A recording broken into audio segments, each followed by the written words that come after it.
Recording in progress. Good evening, everyone. Welcome to the June 9th, 2022 Planning Commission meeting.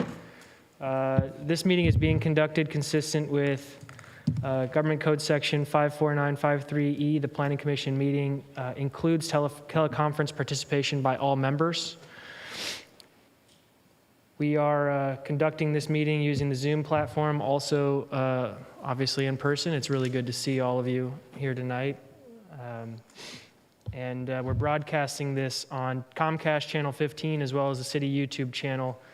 Public members will have the opportunity to submit public comment.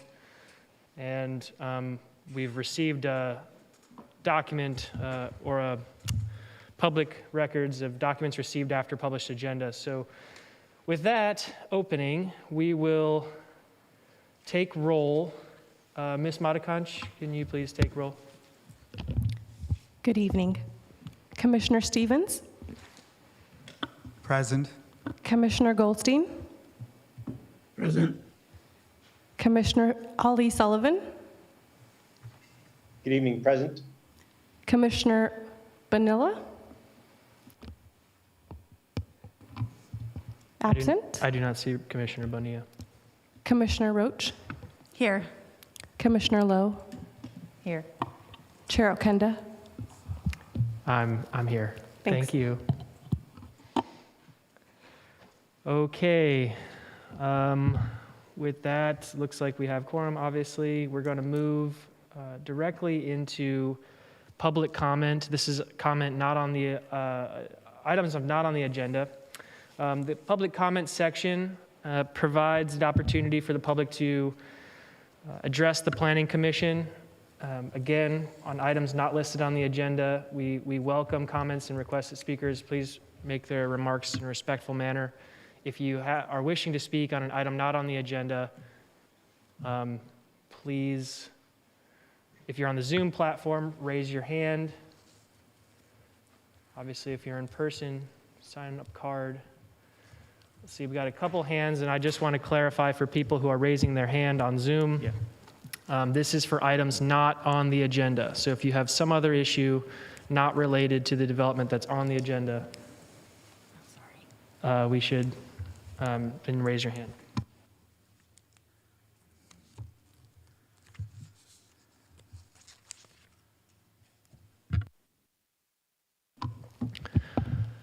Sorry about that. Seems like we also have the Pledge of Allegiance to do.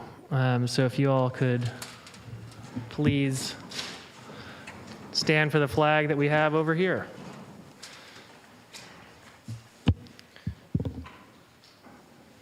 And I guess I'll just start us off here. You can't hear me. Pledge allegiance to the flag of the United States of America, to the republic for which it stands, one nation, under God, indivisible, liberty and justice for all. I always get nervous I'm going to forget the words.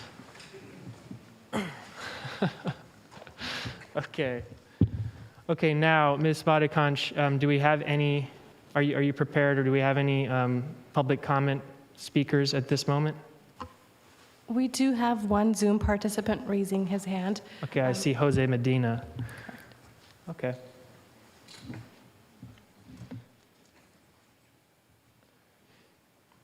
Okay, and then he took his hand away.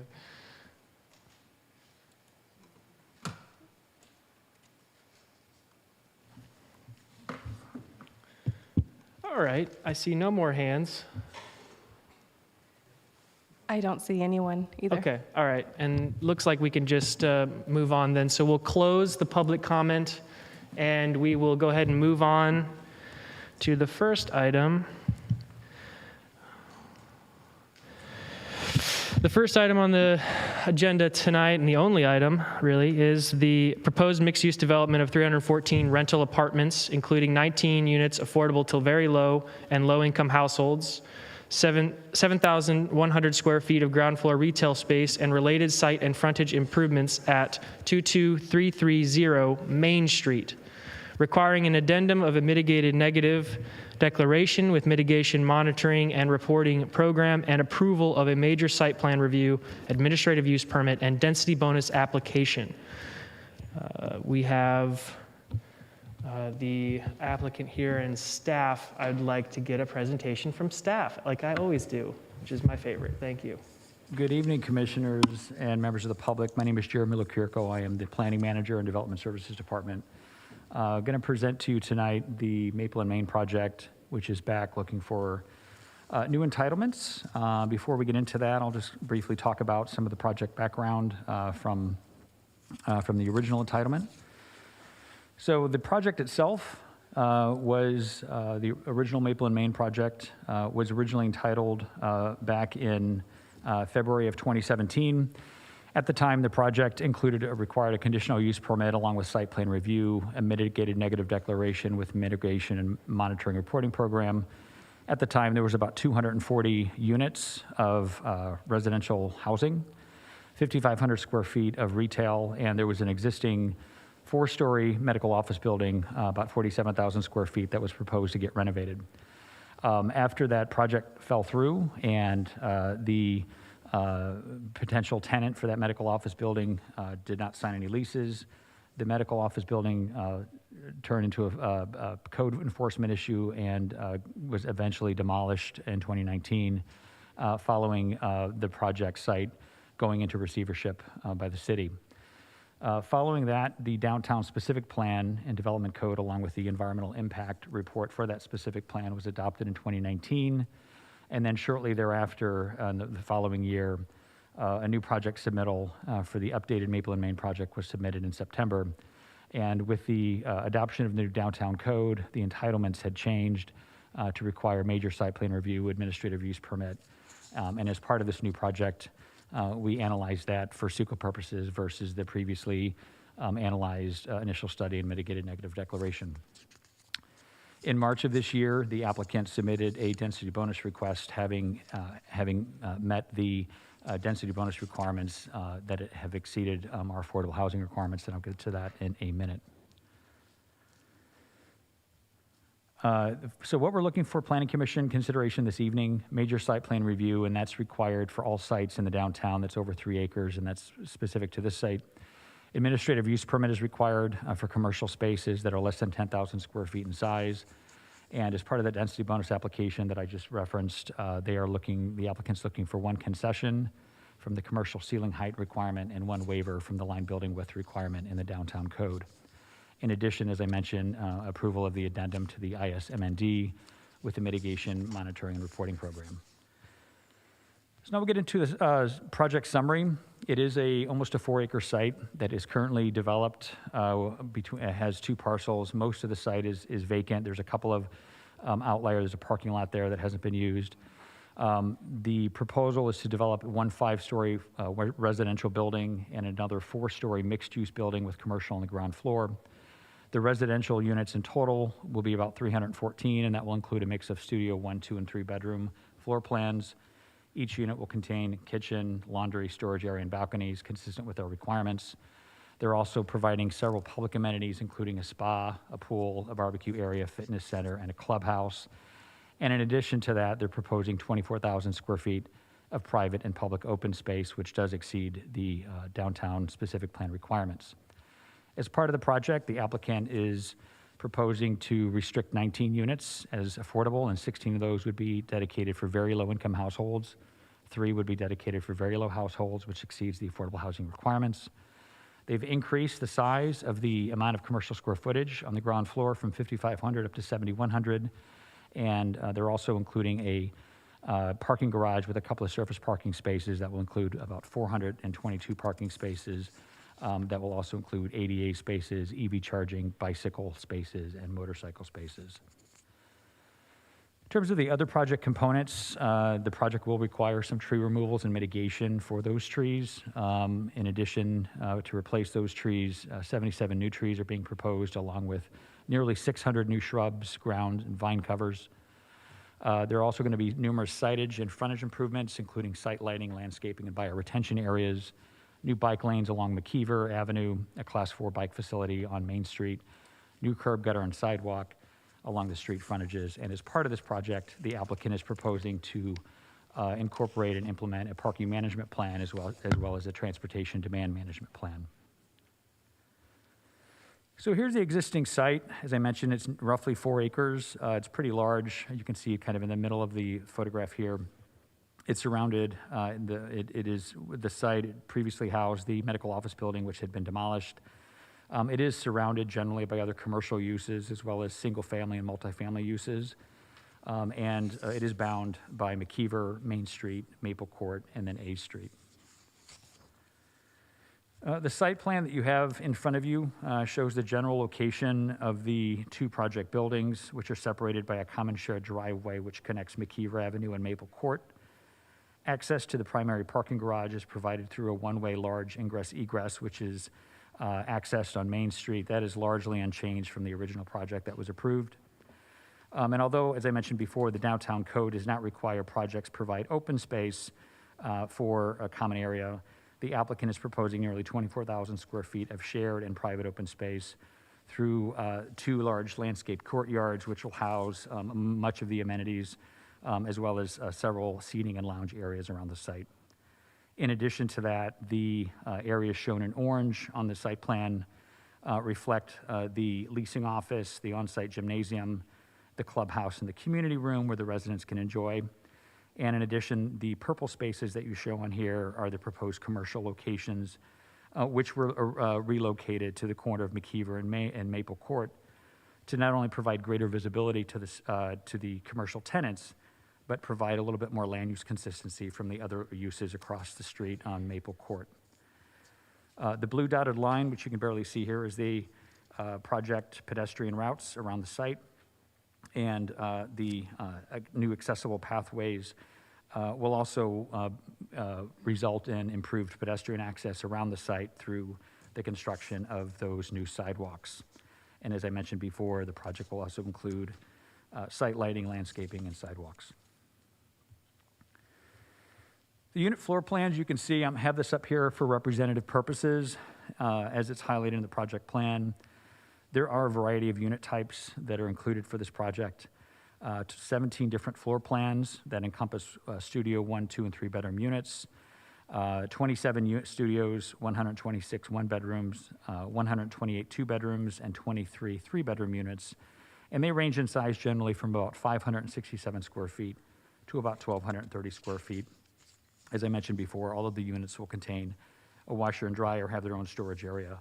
And most of the units, aside from the studio, will have a private balcony. We get into the project perspectives. So the project, as I mentioned, includes a 5-story residential building with related tenant amenities, a 4-story mixed-use building that has the commercial space and the community and residential uses on the ground floor.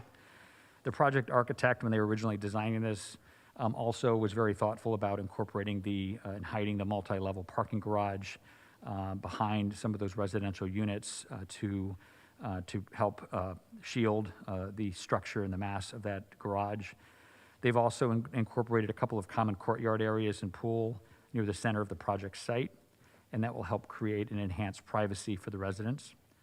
The residential buildings are designed with a contemporary approach that includes both flat and shed roofs, along with varied roof planes, wall facades, and color palettes and architectural reliefs, which will help provide some visual architecture, visual interest, and help break up some of that otherwise to minimize any blank or monotonous facades. The roof also contains a series of parapet walls and stairwell towers that will help screen the rooftop equipment and mechanical equipment, so you won't be able to see that from the public right-of-way. And again, those measures for rooftop shielding also help to add to a little bit of the building articulation. As it's currently proposed, the building is 66 feet tall at its highest point, which is below the 70-foot height limit that was established with the downtown code. This perspective shows this slide shows what the street level would look like from a pedestrian experience perspective. This is something that could be experienced around the project site. And so what you see here is general renderings of what it looks like in front of the retail spaces, including some photographs of what the interior club room would look like as well. The project, in addition to the numerous site and project improvements that are proposed on the project, the applicant is proposing to incorporate several sustainability features that meet and exceed the city's REACH code and also support reductions in GHG emissions and improved air quality. Some of these requirements are cited and required per the California Building Code, and others were more proactive efforts that the applicant has committed to as part of their TDM program, including proposed bike and car share programs that the residents can use. So here's just a kind of a short list of the design features that will come with the project. As part of it, as I mentioned before, there's a parking management plan that was originally part of the original Maple and Main project that was entitled in 2017. And this was added as a condition of approval to address some potential impacts related to traffic and parking from adjacent areas, including the Prospect Hill neighborhood, as well as downtown Hayward Resident and Business Association. The parking management plan includes strategies that will help reduce parking demand, including unbundling of parking, fair share contribution by the applicant for a potential city shuttle in the future if that ever occurs, discount transit passes, on-site bicycle parking, and as I mentioned before, the bike and car share programs.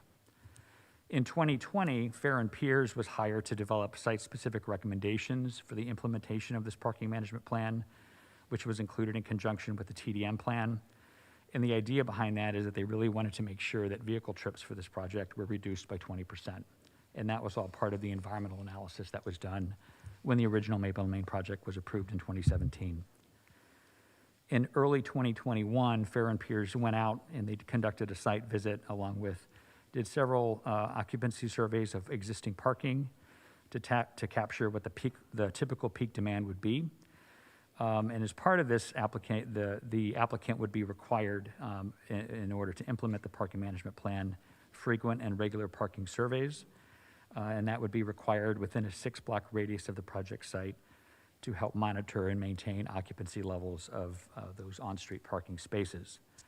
If in the fact parking does become an issue in the future, and a parking permit program is something that could be required, it would be something that would be identified once the scope of the parking issue has been identified, and coming up with a solution in response to that as part of the regular surveys.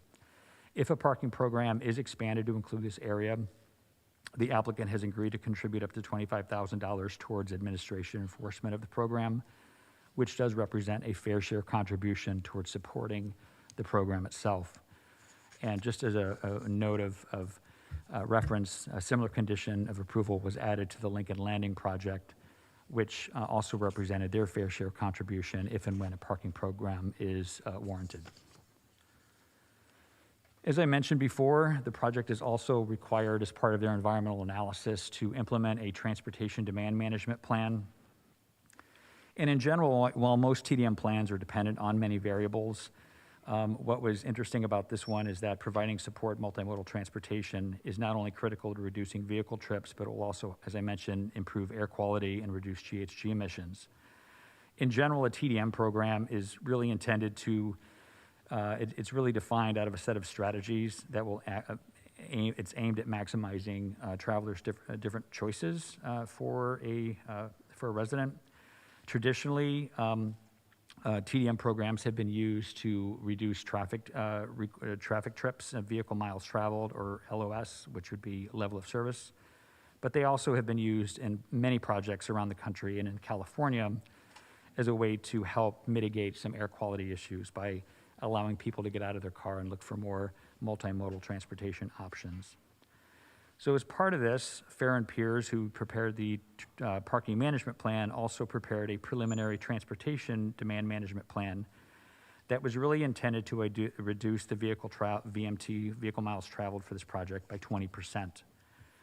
Given the location of the project in proximity to downtown and the BART station and other multimodal options, our traffic consultant, Farron Piers, believes there is a high likelihood that if it's implemented, heavily marketed, and supported by the residents, the proposed program could achieve up to a 40% reduction in VMT by utilizing various programs. Obviously, is tied to this because this specific TDM requirement was factored in with our CEQA analysis Any TDM measures that are proposed as part of the project would need to result in quantifiable reductions in vehicle trips. And so this is where that monitoring comes in and the regular reporting of how effective the program is. This annual reporting is a requirement for the TDM, and it has been added as a condition of approval. The good thing about this is that once the project has been built and once the demands and the modal options have been selected, there's options to always change the TDM programs to make sure that the actual reduction is achieving that 20%. So the project slide here shows zoning. The project site has split zoning. It's an urban neighborhood in downtown Main Street district. As shown on the zoning exhibit, approximately 3/4 of the site is zoned urban neighborhood and 1/4 of the site is zoned downtown Main Street. These project sites were all rezoned when the new adoption of the downtown code and specific plan were completed in 2019. And as such, the current project does need to comply with the current development standards that are indicated in the code. As part of that, many of the commissioners and members of the public may know that in 2019, the state of California adopted new legislation called SB 330, really intended to deal with the state's housing crisis. That legislation did strengthen the Housing Accountability Act, and it basically mandated that housing development projects that comply with objective standards of the city's general plan and zoning ordinance must be approved by the city unless the city is able to make written findings based on 5 key areas. By the term objective, we're basically talking about projects that involve no personal or subjective judgment by a public official and being used by reference to an external and uniform benchmark or criterion available both to the applicant and to the public official. This project is SB 330 eligible because it is a mixed-use project with at least 2/3 of the building square footage dedicated to residential units. And that is an allowance that the state has codified in the legislation because the project is consistent with SB 330, and it was deemed to be consistent following a review of both sets of zoning district standards, and staff determined that it does in fact comply with those standards. In addition to that, there is another code provision that was included when the downtown code was adopted that states that projects that are 30,000 square feet or larger must comply with contractor pre-qualification requirements, which demonstrate that the contractor utilizes apprentices from state-approved joint labor management training programs and offers employer-paid health insurance plans. To ensure compliance with this requirement, staff did include a condition of approval to this effect and will continue to work with the applicant to verify compliance with this requirement prior to any issuance of any permit, including grading, site, or building. The project site, which is shown here and outlined in the black highlight, is designated in our general plan as city center, retail, and office commercial uses in the general plan. It is surrounded by similar land use designations to the east and to the south. As we look to the west and to the north, there's medium density residential, and there's a mix of commercial and office restaurant uses that are adjacent and nearby. The CC ROC district is really intended to apply to developments in the downtown Hayward area that include storefront commercial buildings that are mixed use, that contain either commercial uses on the ground floor and residential uses or office spaces on the upper floors. As I mentioned before, the applicant has filed a density bonus application in March of this year. The project applicant is requesting 1 concession and 1 waiver from the Hayward Municipal Code. The density bonus itself is a zoning tool that is granted by state law that allows for an increase in density with waivers, concessions, and or incentives to traditional development standards when affordable housing units are being provided on site. In this case, the applicant is required to provide 6% of those units for rental projects to be split between low and very low income units. But in this case, the project is, of the 19 units, they're proposing 16 units, or 5% of the total 314, be restricted to very low income. The other 3 units would be restricted to low income households. Because this unit mix does exceed the affordable housing requirements of the city's affordable housing ordinance, they are entitled per state law to density bonus waivers and concessions. And in particular, a project like this that provides at least 5% very low income units would qualify under the density bonus law for a density bonus, incentive and a concession, a waiver or reduction, and a reduced parking scenario. In this case, the applicant is not requesting reduced parking. They are not requesting a density bonus, but they are requesting 1 waiver and 1 concession, which I'll get to here in a second. For the density bonus concession, the Hayward Municipal Code requires that minimum ceiling heights in commercial zones for commercial sites be 14 feet high.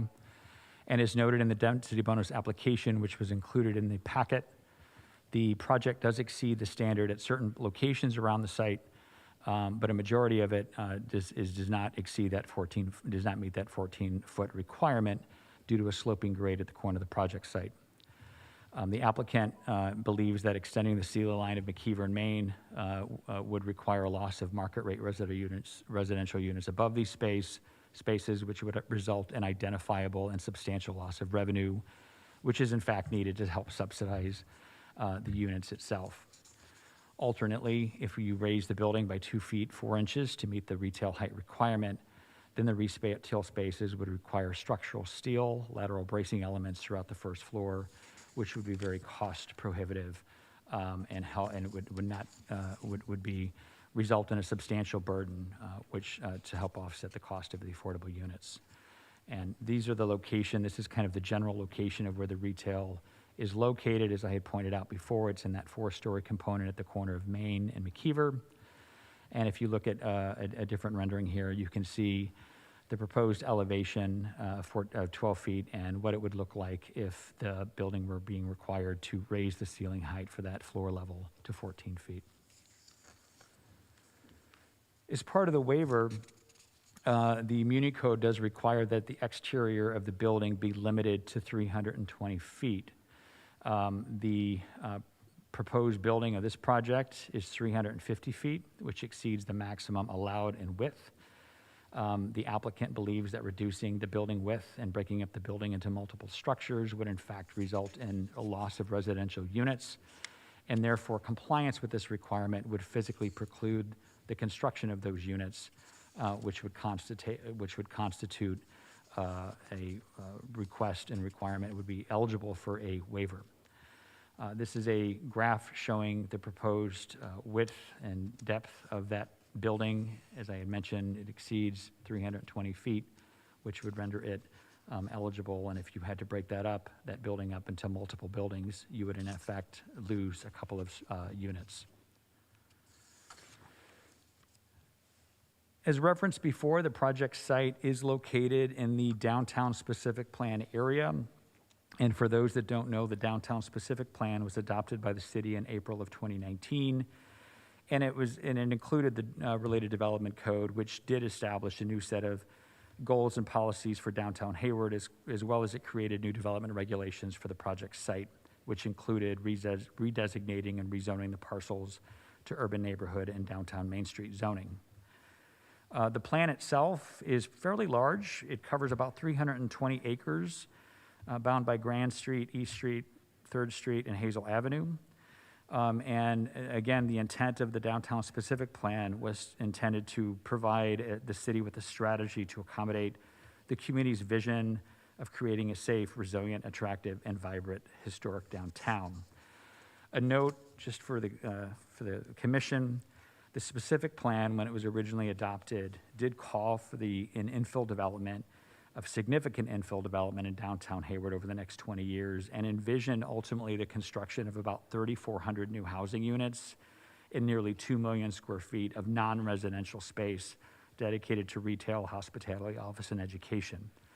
Staff notes that this project aligns with that. It is the first project since the downtown specific plan has been adopted of any significance that has been applied for and under consideration. And this is one of those mixed-use projects that were specifically aligned with the downtown specific plan related to the creation of new housing units and new commercial space. Okay, let's talk about the CEQA. The original CEQA for this project that was adopted by the City Council in February of 2017 envisioned and analyzed the previous environmental impacts of the previous project. Per CEQA section 15164, we had our environmental consultant do an analysis of the updated project description and updated project scope, and they determined at the time that an addendum was in fact the accurate and correct document to pursue. An addendum itself does not require circulation for public review, but it can be attached to the mitigated negative declaration. And so what all of the commissioners have in their packet is you have a copy of the CEQA addendum that was prepared by Impact Sciences along with the original ISMND for the original Maple and Main project that was approved in 2017, along with any addendums that were included subsequent to that adoption.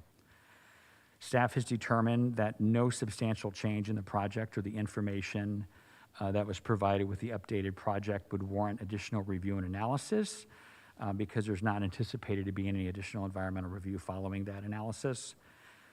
Vehicle miles traveled is not considered significant in this case because the applicant, as I mentioned before, is in fact including a parking management plan and a TDM measure for the project.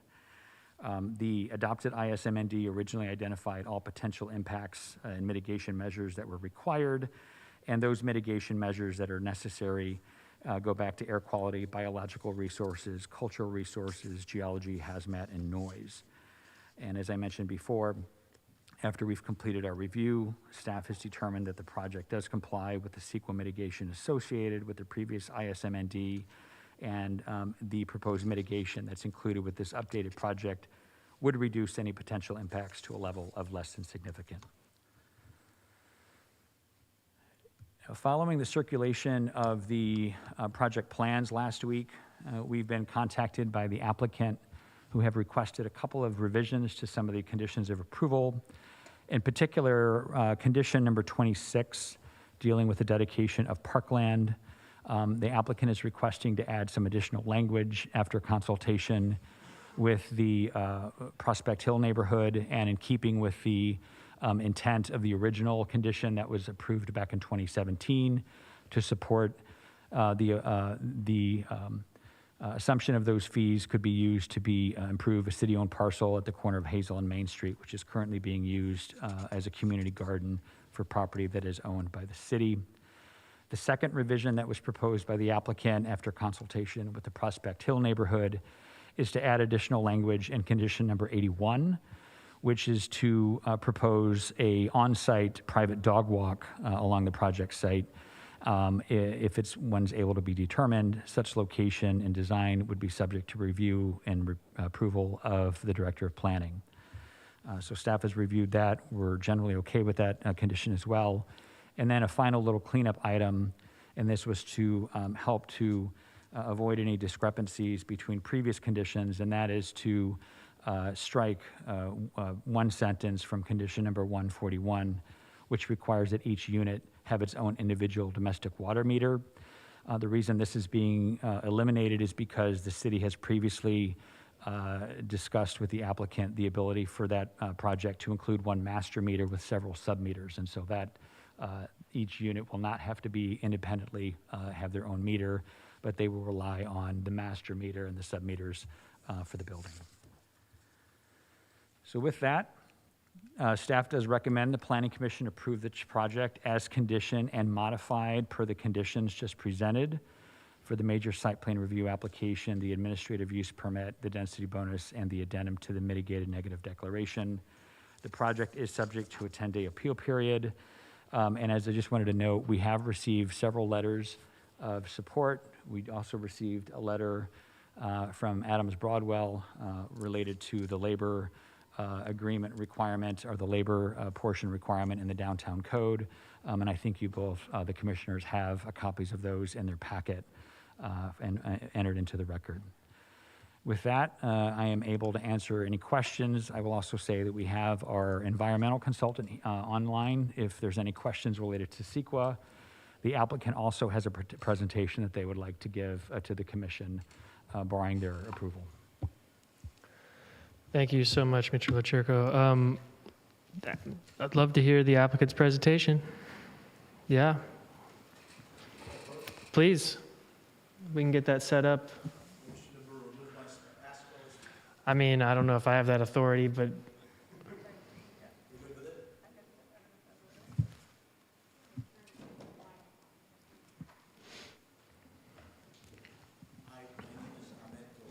Push the, there you go. Hi, can you hear me? My name is Amit Goel. I'm the developer. I represent Goel Hayward MF LLC, the applicant for the subject property. I'm very much look forward to working with the city and actually build this project. I know it's been a long time coming. A little bit of background on me, I've developed north of 5 million square feet of residential housing across the country. We got involved with this project back in 2019 when the former planning director of City of Hayward, Laura Simpson, had mentioned to us that there was a public nuisance and a receivership in place on the site.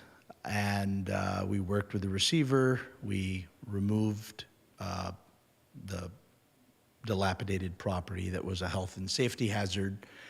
And we worked closely with staff at the City of Hayward to modify the project and make something that we feel fits the needs and the demand of housing in the market. Jeremy, if you'd mind going to the next slide. Give a little bit of background. I have 3 projects that I developed and own and operate. First one is in Aurora, Illinois. It was an infill site in the city. It's 750,000 square feet. It's a large-scale project, well received by the community, and over 10,000 square feet of commercial space. If you could go to the next one, please. This one is in downtown Jackson, Mississippi. We've got 30,000+ square feet of commercial. It was an old post office, and adjacent to it was an old hotel. Both of them were dilapidated. We took them over, we gutted them, brought them back to life, and worked closely with the community over there. It's been well received. If you don't mind going to the next one. This third one is Rosenwald Court Apartments that we developed and operate. This is in the south side of Chicago. It's 2.5 city blocks. This was a dilapidated project from it was condemned in the 1980s. Purchased it in 2014. Did $140 some odd million redevelopment. Brought it back to life. Won several national awards for it. It was one of the largest historic tax rate projects built in the country, opened in 2016. And well received by the community. It was very controversial going in. Communities embraced it. And we've created, a lot of happy residents and community members as a result of it. So one of the things we strive to do as an organization is be transformative in a way when we go into a community, try to solve a problem, work closely with everyone, and do the best we can. In our process with this development, we have had some community outreach. We have talked with the Chamber of Commerce. We have their support in the form of a letter. We have talked to the,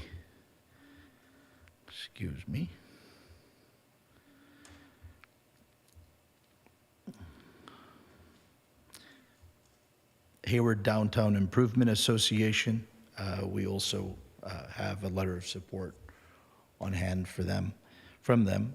We've talked with the Prospect Homeowners Association, and they've brought some interesting concerns up, which we took to heart and modified conditions of approval to satisfy. They had a wonderful idea about, having a place for dogs, a dog run. So we agreed to put that in there. It was overlooked. It was a wonderful idea, and it was something that we feel the neighborhood association had a great point on. They stressed another concern about having support for their community garden. We believe that's a great idea. We're in our project, we'll pay a $2 million plus or minus linkage fee for park purposes. And we told them that we don't control the money, but we would suggest to the city to apply that towards that community garden, and we would be in full support of that. And we thought that that would be a great value add to the community, or a great way to use those resources. Obviously, that's not our place to force that. That's the city's role. Another concern that they had was regarding parking and traffic. We feel that the staff working with our traffic management consultants have come up with a quite comprehensive plan that addresses that and reduces the traffic density and follows appropriate means and methods. In addition to that, they had a general concern about the nature of the neighborhood growing 10 times plus in size. There are other projects, i.e. Lincoln Landing, that's under construction, that's much larger than our project, and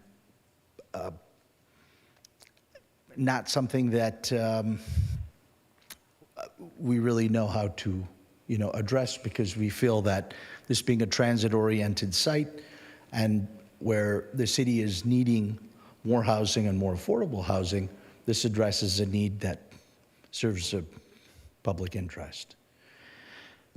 In addition to that, I would urge the Planning Commission to support our proposal, and I stand open for questions.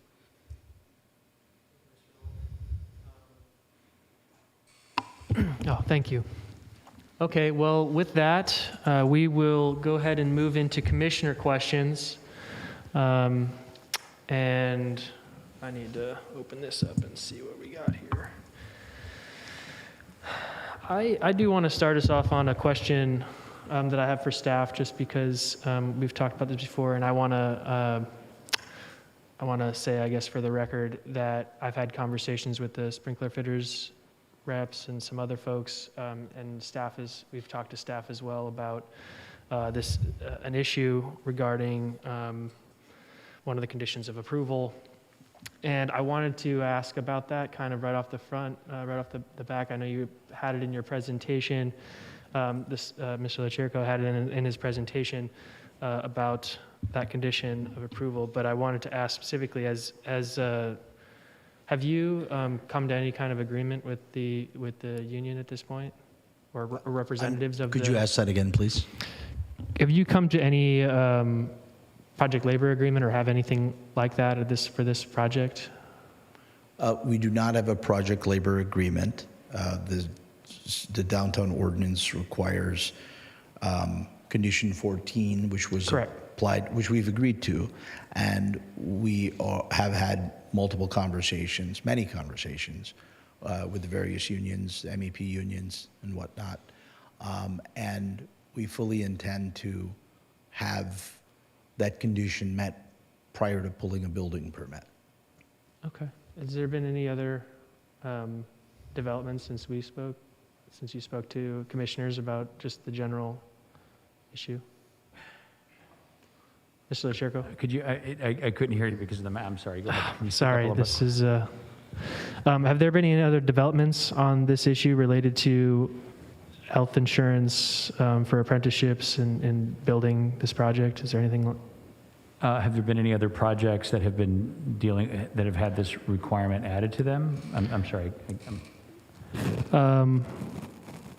No. I'll reserve. We'll just let other commissioners ask some questions, and we'll see how this gets fleshed out later on. Okay. Who wants to go first? I don't have the speaker list here in front of me. Please jump us off, Julie. I have some questions. Good evening. Thank you for being here tonight and for your presentation, and thank you, staff, for your presentation as well. Let's see, I have several questions, but I'll jump in on the behind Commissioner Okenda on the labor agreement question, since he brought it up. Because, we got this late letter, Jeremy, and I think that's what Zechariah was probably asking about. And so it sounds like it is a condition of approval, but I think the concern is that perhaps there's no sort of enforcement mechanism behind that or some teeth behind it. And so maybe I'll ask staff first, what is your interpretation of this letter?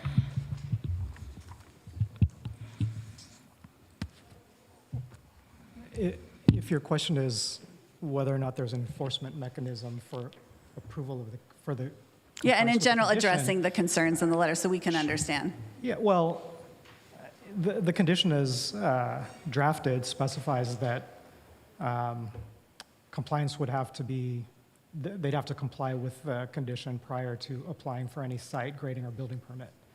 So if compliance does not occur at that time, then a site grading or building permit wouldn't be issued. There'd be they wouldn't have met the conditions to be Okay. entitled to a building permit.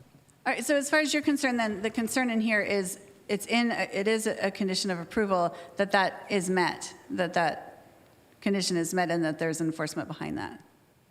Right. And the enforcement is you don't give me a building permit. Right, yeah, Correct. I just wanted, because I'm just wondering, why then the last minute concern over this one? I don't, and just to clarify, I mean, this is no different than, say, a condition of approval requiring payment of an impact fee.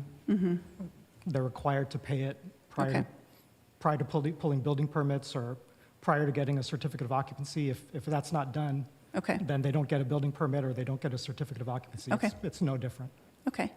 Okay, and then, so beyond this condition, so you said you've had some negotiations with local labor, and I'm wondering where you feel that's at, because I think there was some understanding in the community, as I was talking to people, that there was an agreement in place, and so I think there was some, sort of goodwill about that. And so it sounds like there isn't. So I'm wondering what you've done and what your intention is to do to have these negotiations with local labor, the local trades. Our intention is to fully comply with number 14 on the condition of approval. And beyond that, And what do you mean? to have a labor agreement in place.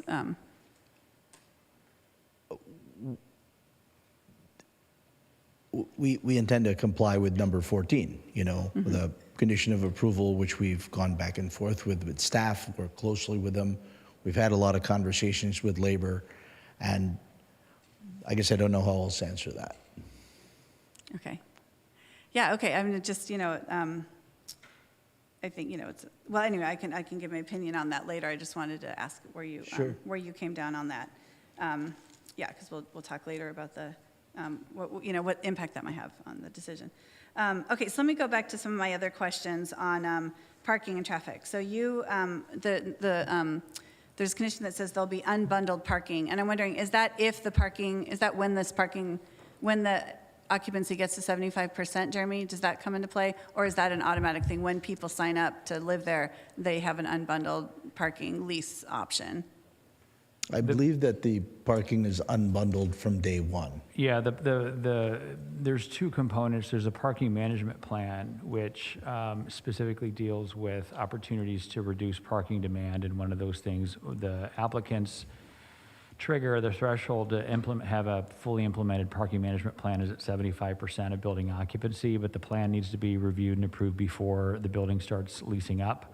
And as part of the TDM program, that would be one option, is to work in collaboration with the parking management plan to make sure that, again, parking demand is reduced, the trip generation is reduced, and that is tied back to the CEQA analysis that was done when the project was originally approved. Okay, and then along the same lines of the TDM plan, it sounds like there were negotiation or talks, with the neighbors, the Prospect Hill neighbors, but there were late correspondence from those as well. So it doesn't seem like they're totally satisfied with what's going on. So I'm wondering, will there be more talks about that? I mean, as far as you're concerned, Jeremy, is that something that's still ongoing? Because it sounds like they're still really concerned about this.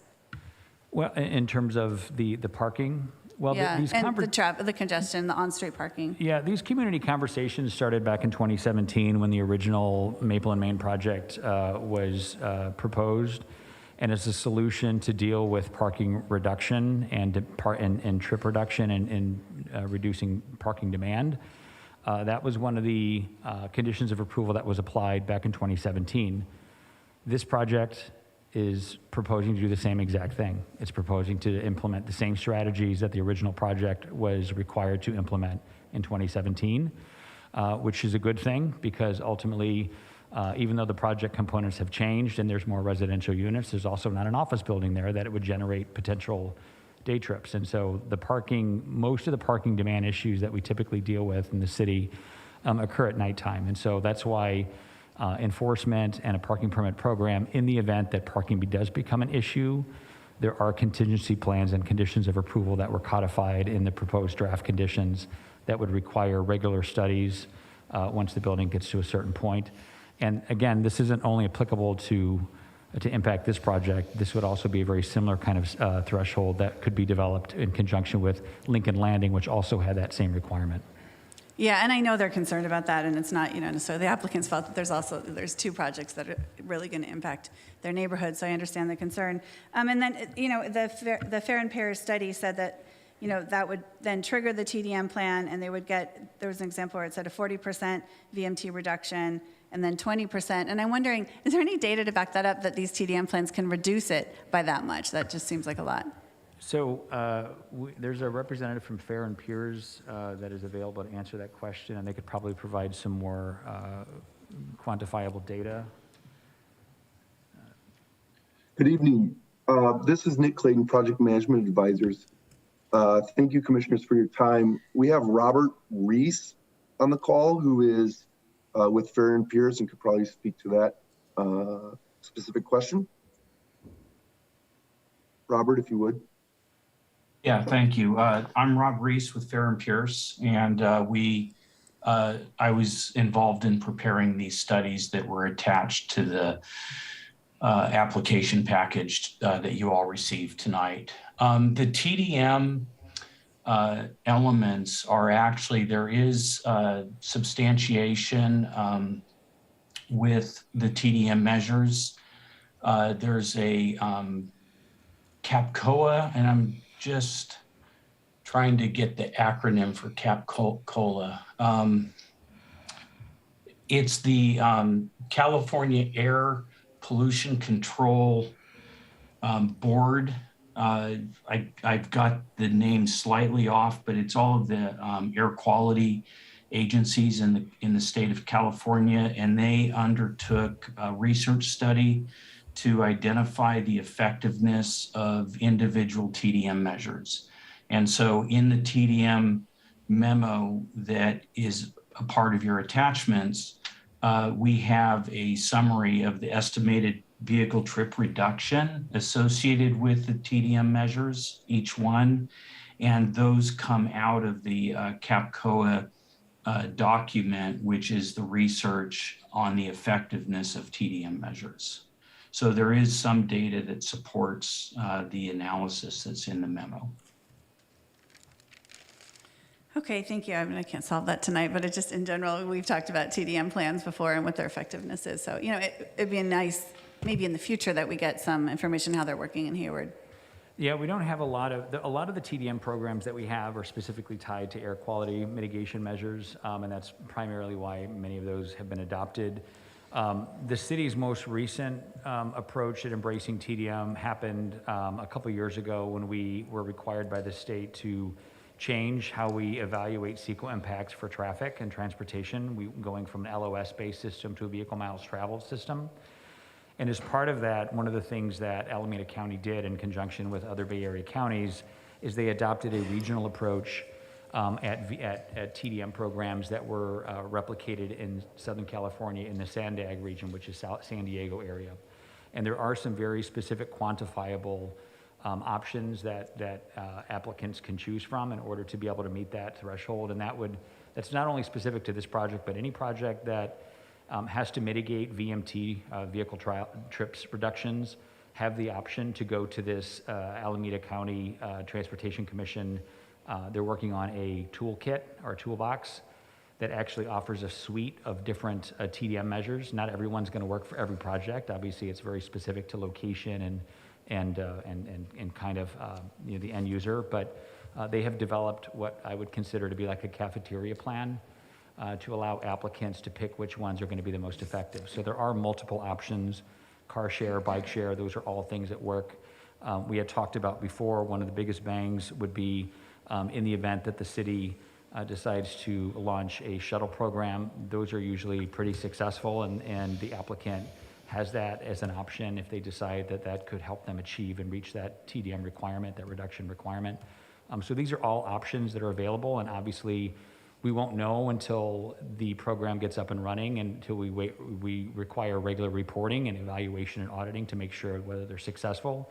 And if they are, that's great. And if they're not, then we have to look at something else, another measure, to be able to achieve that same reduction. Okay, thank you. Okay, and then moving on to my next topic, the affordable housing requirement. I was happy to see the inclusive affordable, but I know in the previous iteration, which was a different developer, so I know this isn't your issue, but there was a higher rate of affordable. So I wanted to ask you, Jeremy, the ordinance, we had talked in the past about 10% affordable. This one is 6%. Could you just give an explanation on that?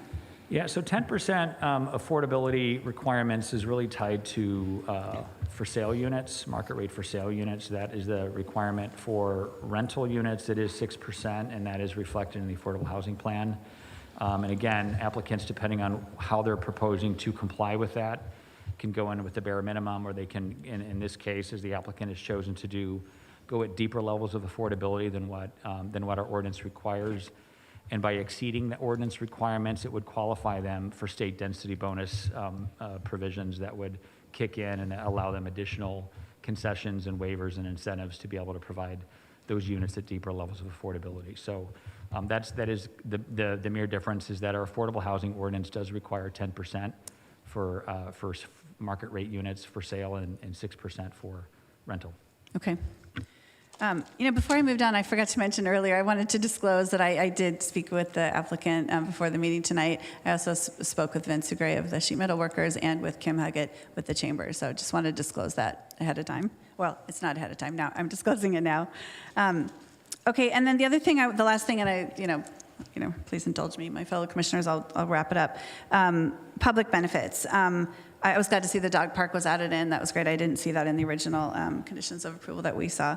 And I'd asked you about any other kind of green space, and maybe you've answered that you'd recommend that it would go to the community garden nearby. And maybe also I can ask Jeremy, was there any consideration to include some sort of public benefit parklet or a little green space that the public could access besides the amenities that are provided by the residents?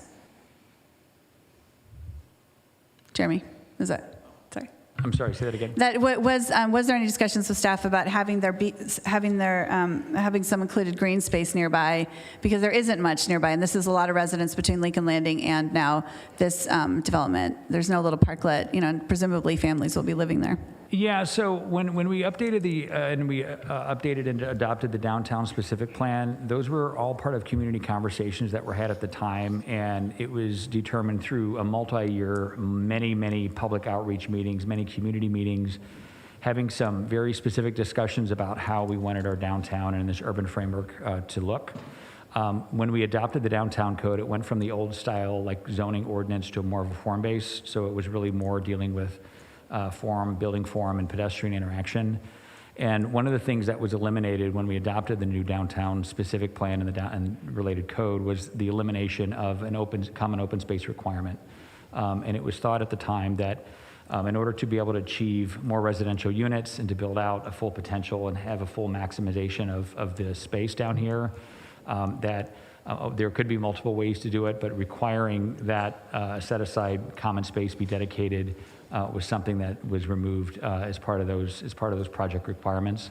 I will note that the applicant is providing nearly a half acre of open space through various courtyards on site, and so they are, even though it's not considered a common area like the community garden that's at Hazel and Main Street, it is something that their residents have access to be able to provide them an on-site amenity without having to go.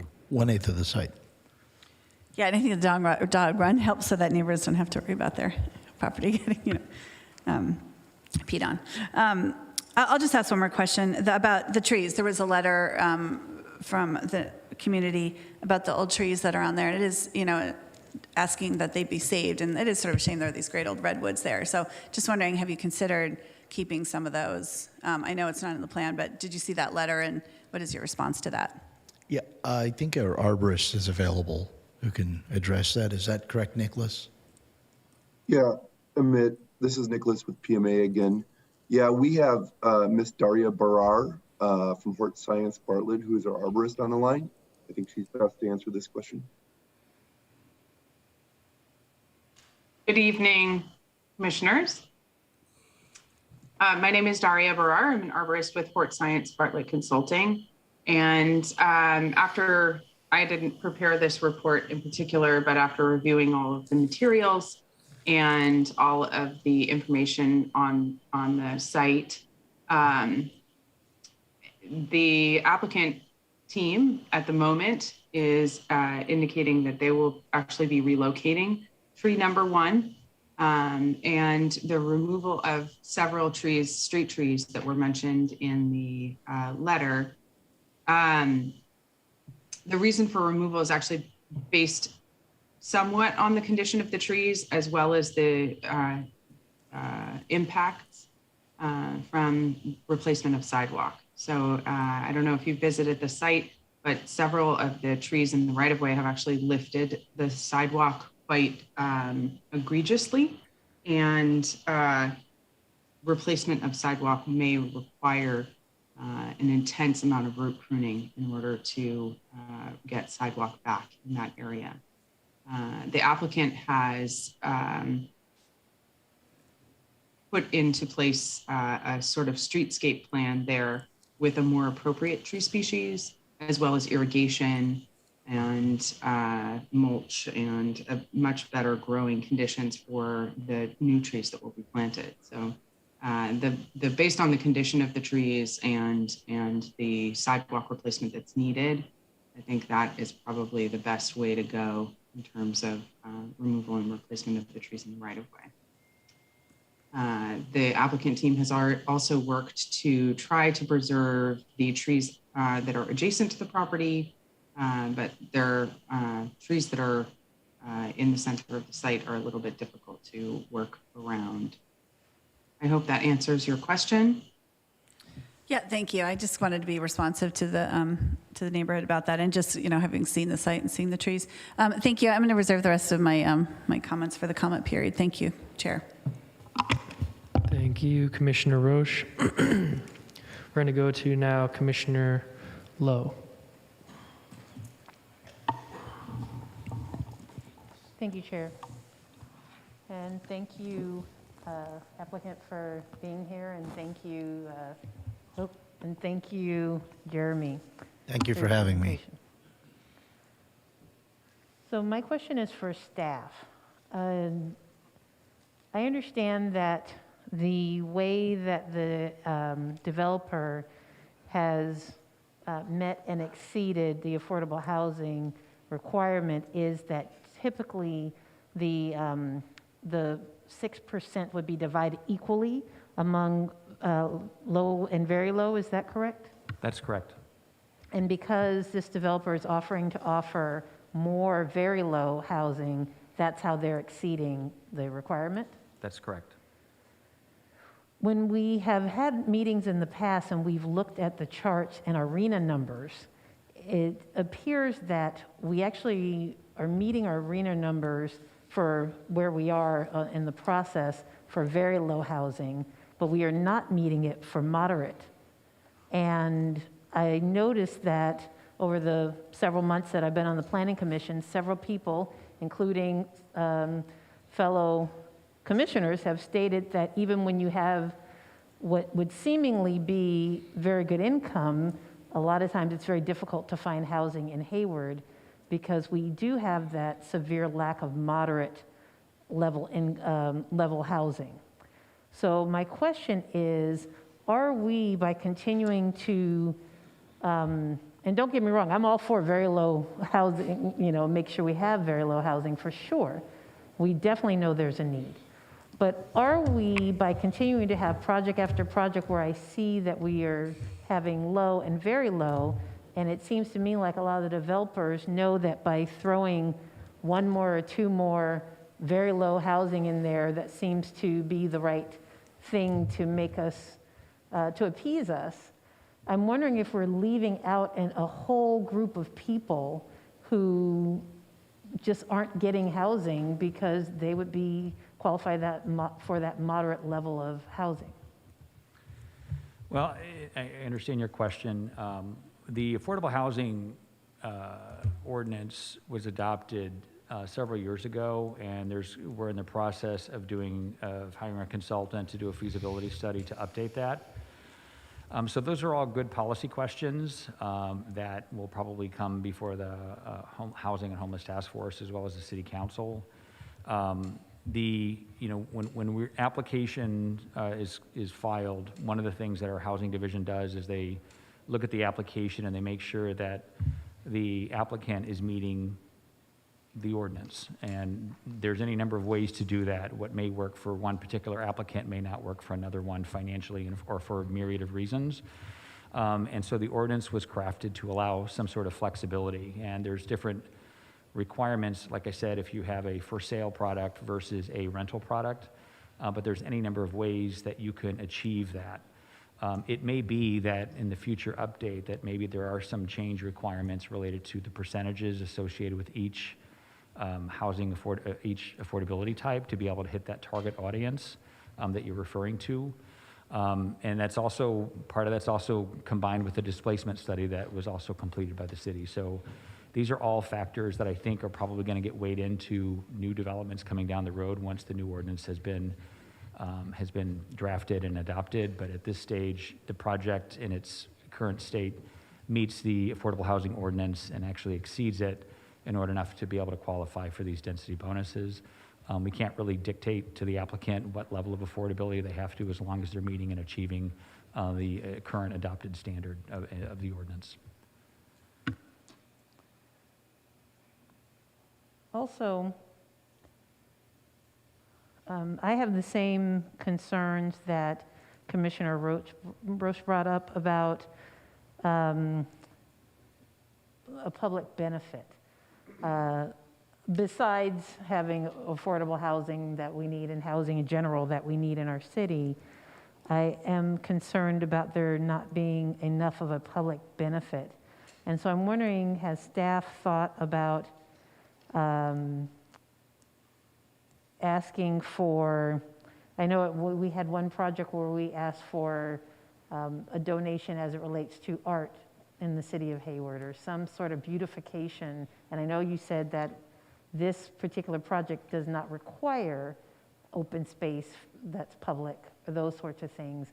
But has there been any thought or discussion around just asking for maybe a little bit more of a concession as it relates to a public benefit, like I said, like art or open space or something for our city? We're contributing $2 million towards parks. Mm-hmm.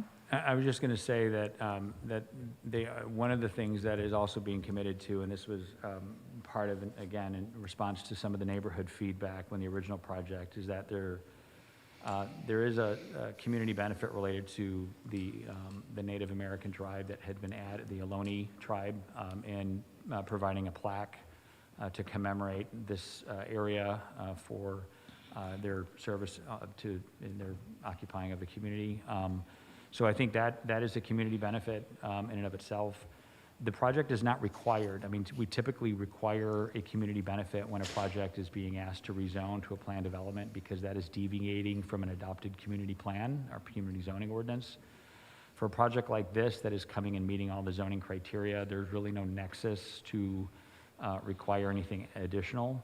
We can certainly ask, but it's completely up to the applicant on whether or not they have any ability to do that. But to answer your question, they are providing over $2 million of park in lieu fees that will be used to spread across the hard jurisdiction. So there is money that is going back into the community. That is I think many would argue that the impact fee related to that is partially to mitigate some of those impacts of the additional residents, but that is in addition to what specific community benefits that they're providing specific to their project relating to the fitness center and the community room and things like that. But I think your question was more globally, what are they doing globally? They are adding, as I mentioned, several transportation enhancements. They're doing a separated class 4 facility. They're doing bike lanes on the public street, as well as new curb gutter, sidewalk, street lighting, things like that. So there are some benefits that is actually gonna make that neighborhood a little bit more pedestrian friendly and walkable. And as I just want to make sure I understand and I wasn't ignoring you, I just wanted to make sure I heard him, because sometimes it's hard to hear you from down here, so I'm having a hard time hearing. So I just want to make sure I understand, the $2 million, is that required in lieu fee, or is that something that the developer is paying out of the goodness of his heart, or what is that exactly? I read a little bit about it. It looked to me like it was just plain old in lieu fee. The $2.1 million in lieu fee is an impact fee that was assessed for the project, given the number of residential units that they're proposing. And each unit type is assessed a different rate. So you may have a 3-bedroom that's going to be assessed a larger rate than a 1-bedroom or a studio. So this applicant is being required, similar to any other project, to pay park fees. The only thing that's different here is that because they are providing affordable housing, those affordable units do get a 50% reduction in the proposed park fee just for those units. So, and that is codified again in the park in lieu ordinance that was adopted. And we just recently updated that a couple years ago. And so that was following a very detailed nexus study that had to be able to demonstrate what those fees would be. And is the thought that because there is open space on the inside of the project, interior of the project, and the pool and the gym and all of those things, that the additional residents are less likely to, for lack of a better word, I know it's not the right word, but drain the resources around them? Well, several projects around town have actually been eligible when they've dedicated some of their own private property area for an easement to be used for the community-wide purposes. Some projects have actually been eligible for a partial reduction of the parkland fees because the assumption is that the impacts are generally going to be reduced if people are able to use it, and there's a community benefit that's being provided on site. This site, they're not doing any land dedication to the city. That is a completely different process in terms of dedicating land and having it accepted. And so the option that's afforded to them is very similar to the option that the previous applicant for this Maple Lane did, which is paying the park in lieu fee. And that review and assessment of paying that fee actually went to the hard board. And so at the time, the hard board actually weighed in on providing the fee or paying the fee instead of actually providing land. And that was a requirement when this project was originally approved in 2017. Thank you so much. That's all I have. Thank you, Commissioner Lowe. Let me just check here. We got Commissioner Stevens. Thank you. I just have one quick question. Well, I know that retail is a requirement as part of this project. Does it make sense for you to build retail in this, given sort of economic conditions today, in the future, and the existing vacancy that's throughout downtown? Retail was something that the city and staff asked us to incorporate into the project. We feel with 314 residential units, new units over there, and 7,100 square feet of retail. It's not too much. We have the ability to demise it into small spaces and promote local businesses, small shops, neighborhood-friendly opportunities to serve our residents in the neighborhood. So we don't think that it's anything that's going to flood the market or damage the existing retail in any way. But would you have proposed to put retail in this building? I'm sorry. Would you have proposed to put any retail in this building? I think having some retail is important. I think having some level of service for your residents where they can, walk their pet, come downstairs, have that is a great thing, especially in a downtown setting. Do you have like a rule of thumb, square feet per unit count or anything that you've seen that works in other locations? I think it's very region specific. It's hard to generalize square foot per unit. All depends on what's there in demographics and Thank you. Infinite number of factors. Thank you. Thanks, Commissioner Stevens. All right, we have Commissioner Ollie Sullivan or Commissioner Goldstein, but your hands aren't up. Do you have questions? Or are you waiting for comment on Zoom? Well, my colleagues there in person have done an excellent job asking the questions, asked all the ones that I wanted to ask. So at this point, I'd like to hear from the public. Great. On their comments, and then perhaps come back and ask some more questions. Okay, and so we have Commissioner Ollie Sullivan. Yeah, I was just going to say the same. Thanks very much, Chair Kenda. I appreciate the presentation by staff and the presentation by the applicant, as well as the questions that have been asked by my fellow commissioners, a lot of which I had similar questions based on the document, so I appreciate the fact and the benefit of being in the room versus being by Zoom. Maybe I got out of having to ask questions, so that's good.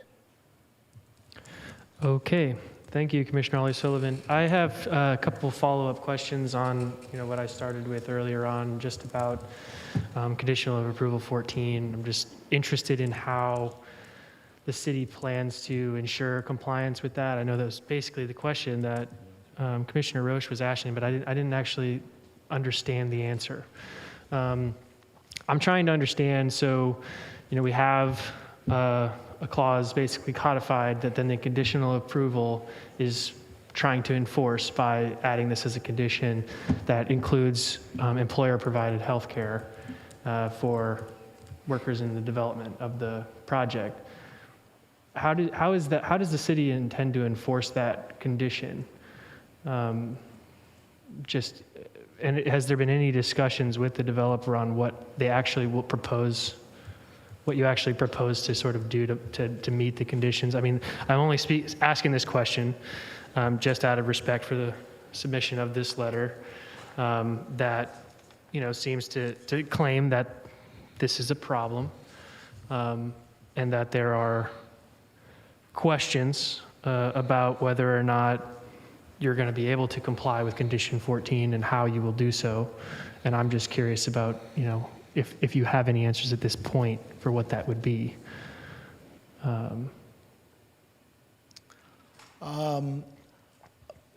would I comply with the condition? Comply with condition 14. Have you had discussions with labor? Have you marked out how you actually intend to do that in this process? Is there any agreement on what that looks like? That's going to be really up to the city, right, to enforce the condition. And we feel that the city has been very reasonable to work with and equitable. We would not have come this far along the way if there wasn't a baseline of trust that we are all working towards the same goal of building quality housing and affordable housing that's needed in the community. With respect to meeting that condition, I think the fair and equitable thing to do is to make sure that city's satisfied and it works for us, and the risk we're taking is, city's happy before we pull a building permit. So just like the other 200 conditions that we have. And if we don't have agreement with the city on those, we don't get the right to pull a building permit, and we're sitting over there holding a piece of land and paying taxes and interest to the bank and hold costs. So Sure. it's All right, thank you. balls in your court. Just wanted to ask Yeah. that question. Sure. And with that, we can go ahead and close commissioner questions, move into public comment. We have several speakers. Ms. Bodikonch, do you want to moderate the public speakers? Sure. Okay. Would you like me up here to answer questions, or would you like me to be Maybe as seated? needed. For the public comment, we really are just interested in hearing what members of the public have to say. And if we have some more questions after, when we Okay. get back to commissioner Would you comments. like me to take a seat? Yes, please. Okay, thank you. Okay, Chair Okenda, the first speaker that we have is Mr. Aaron Lanzarin.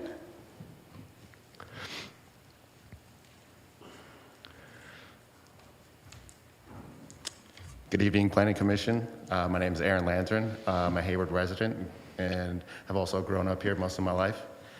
I'm currently at home most of the time. At the moment, I have a babysitter watching my children. Just I want to be here to speak because how important this is. I'm a journeyman with the Sheet Metal Workers, Local Union 104, and because of my union, I'm able to afford to raise my family here. Tomorrow morning, I'll be waking up at 4 a.m. to go commute to my job site. Having more opportunities for me to work locally would benefit mine and my family tremendously. I'm here to ask that you not approve the Main Street project tonight. I want other Hayward residents to have what I've gotten by being a union worker. Having health care for myself and my family, along with the opportunity to one day retire with dignity, is a big deal for me. I'm proud that my city understands this and approved the downtown plan with included language that developers utilize union workers and hire contractors that provide health care for their workers. Currently, this developer is not meeting those obligations. I ask that you please continue this project to a date uncertain to give us time to reach an agreement with the developer. Thank you for your time.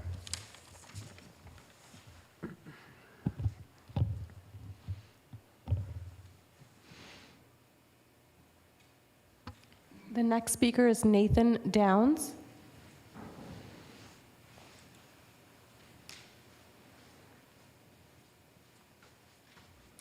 Good evening. Thank you for having me. I'm Nathan Downs, the Vice President of the Prospect Hill and Noma Neighborhood Associations. And just wanted to share a little bit about the impact that's actually happening from this on the negative side that really hasn't been addressed for the local community. So we're really excited that there's a benefit to the broader community with, tax revenues, and developing the space is great. However, when the developer implied that he's been having a close relationship with us, it was actually a third party that reached out to us about 2 weeks ago and said, oh, by the way, project's in full swing, we're voting in 2 weeks, and we just increased the size significantly. So that was something that just came to our attention recently, so there's not really been that back and forth. And when you get down to it, the $2 million that's going to be going out to HARD, they don't have anything within 10 minutes walking of our neighborhood. There's only one green space, and it's the one that's owned by the city of Hayward, the Hazel Garden, and managed by our community association. So what we're looking for in this is to get some extension and some time to work with them about what it actually means, because all of the negative impacts are coming on our community. When you look at, if you live next door and it's like, oh, by the way, there's going to be 500 renters moving in next door. Think about that for a second.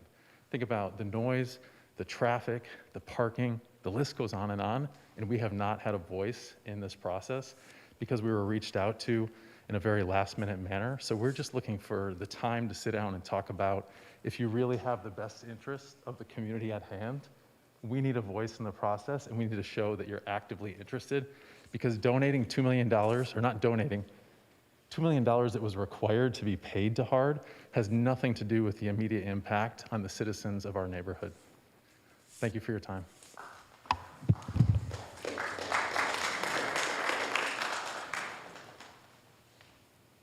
The next speaker is Carlos Gonzalez.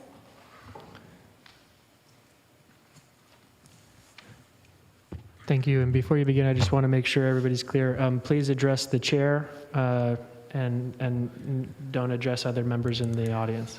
Chair, I'm Carlos Gonzalez. Hi. I'm the president of the Prospect Hill Neighborhood Association. Hayward resident, been here for 22 years. My responsibility is to look out in the best interest of Prospect Hill. The footprint of Prospect Hill Association, just to give you a little feedback, it covers from Rose Street all the way to A Street, from Foothill to Mission. That's our footprint. That footprint includes the development of Lincoln Landing and also of Maple and Main. We have about 309 residents in that total footprint, residential areas, if you count them all, with apartments and everything.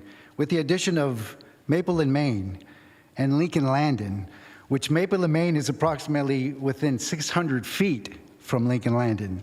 So we're talking about a massive development here for our community. We, the residents and stakeholders, are looking at the impact that has. I submitted a written comment related to this about the impact of the residents. I'm the voice of the residents. I went and knocked on everyone's door and talked to them about their concerns and everything. Sure, it's traffic, and they do have ideas about working out the traffic, but I don't think there's any really positive solution related to the traffic. We can work with that. Our concerns are going to be the impact of ingress and egress. These two developments, the only main arteries going in there are through Foothill or through a residential area of Main Street.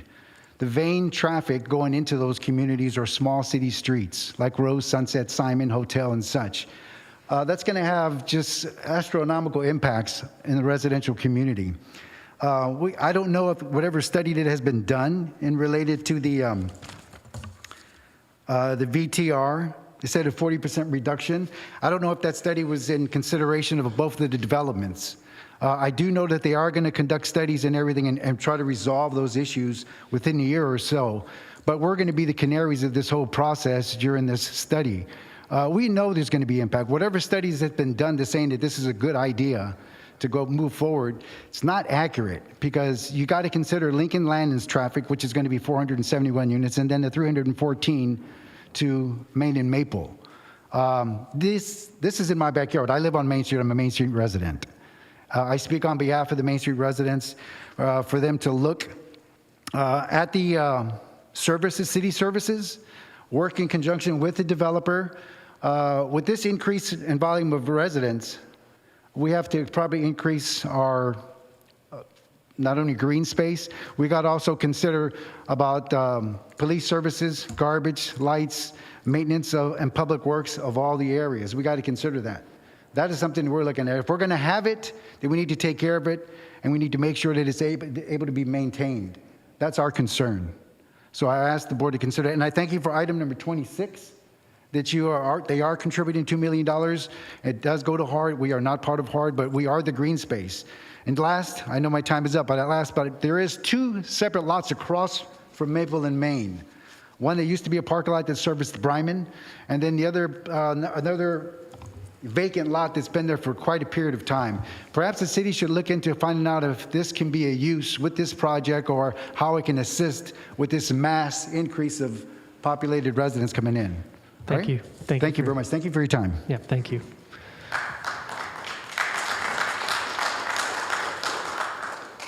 Mr. Casey Huynh.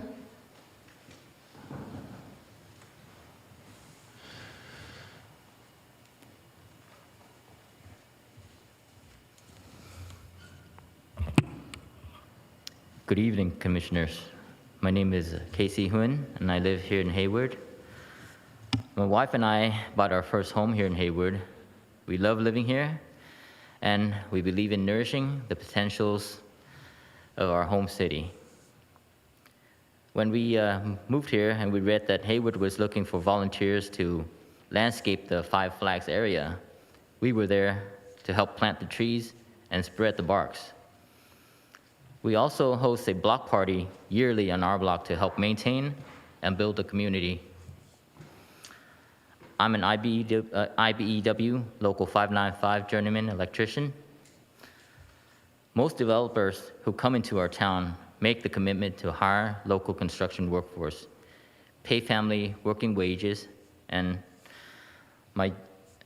supporting wages, and use my union's apprentices on the project. They understand that Hayward values good middle-class jobs. This developer has not made these commitments. I can't tell how many times I've had to travel back and forth, how many hours I spent on the road. I often have to drive down to Santa Clara County, or San Mateo, or San Francisco for work. This means getting up early and leaving for work before my wife is even up. And after a long day of work, I still have to spend a few more hours on the road before I can get home. By the time I get home, there's barely any time left to do anything but shower, eat, and then get ready for bed, and in order to get up early the next morning to repeat the whole process again. My wife and I find that we often have to wait until the weekend just to be able to have a conversation with each other. Not being able to have any time with each other and being so tired and probably grumpy from lack of sleep and dealing with hours of traffic each day places a huge stress on our relationship.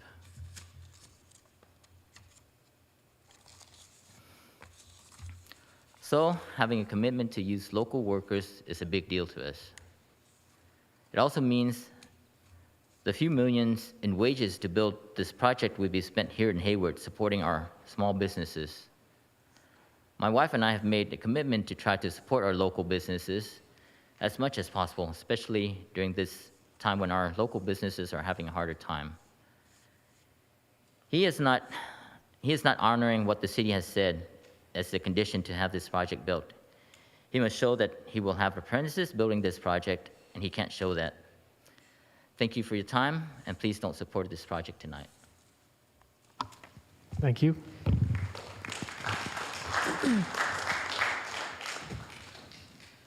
Mr. Vince Suguruwe.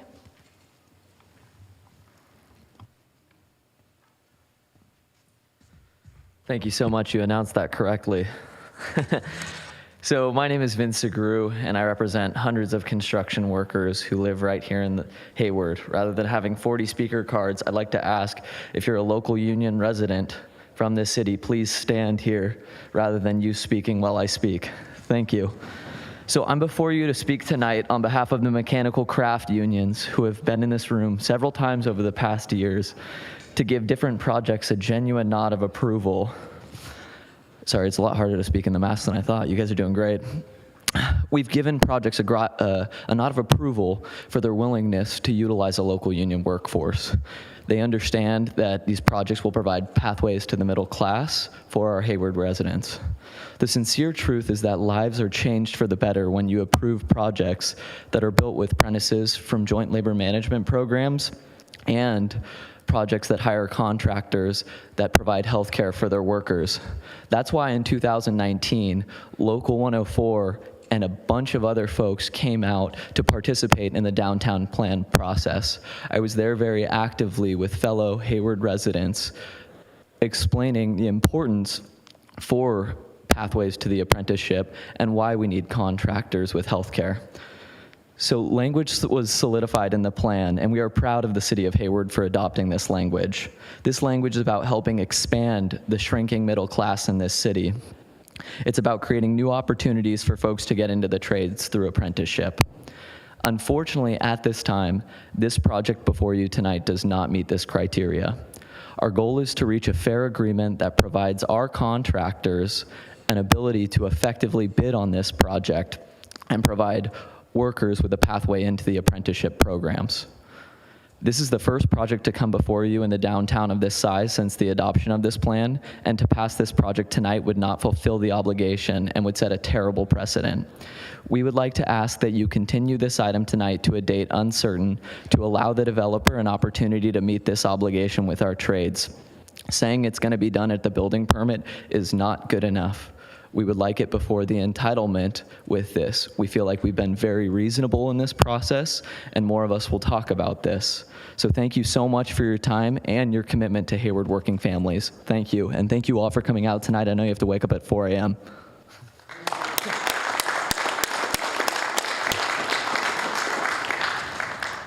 Thank you. Mr. John D.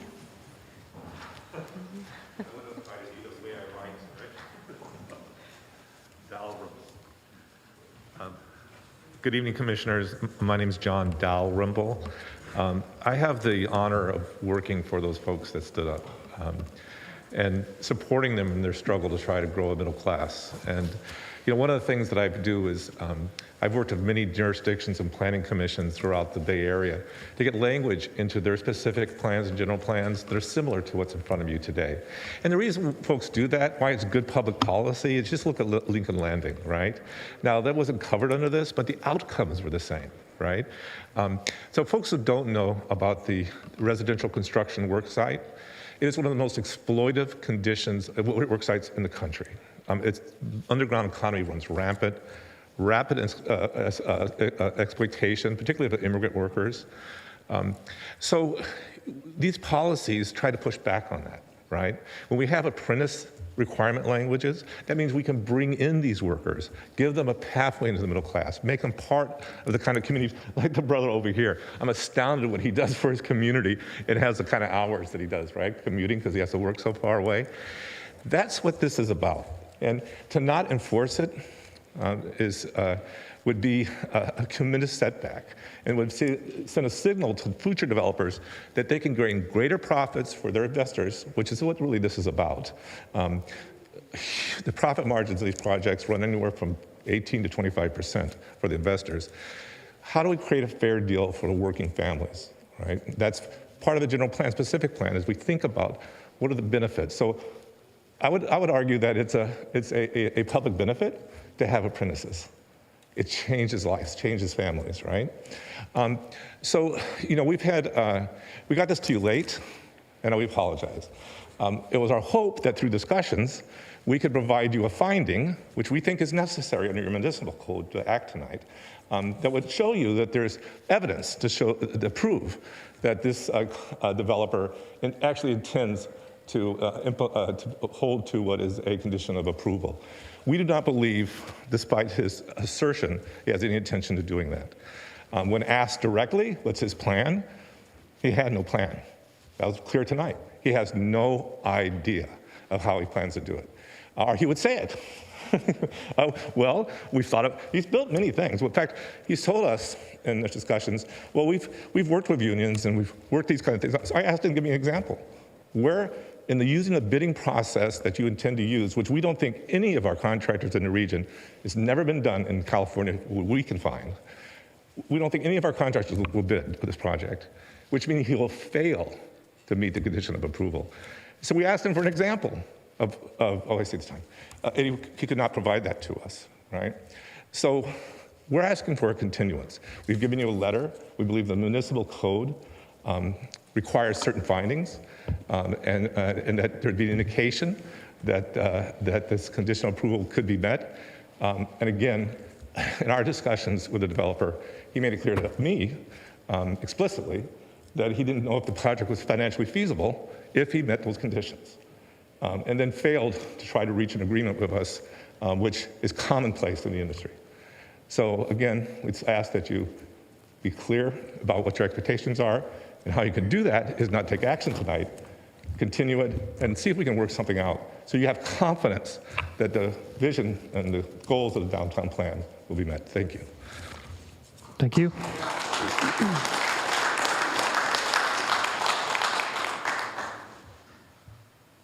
We're going to move to our Zoom attendees. Okay.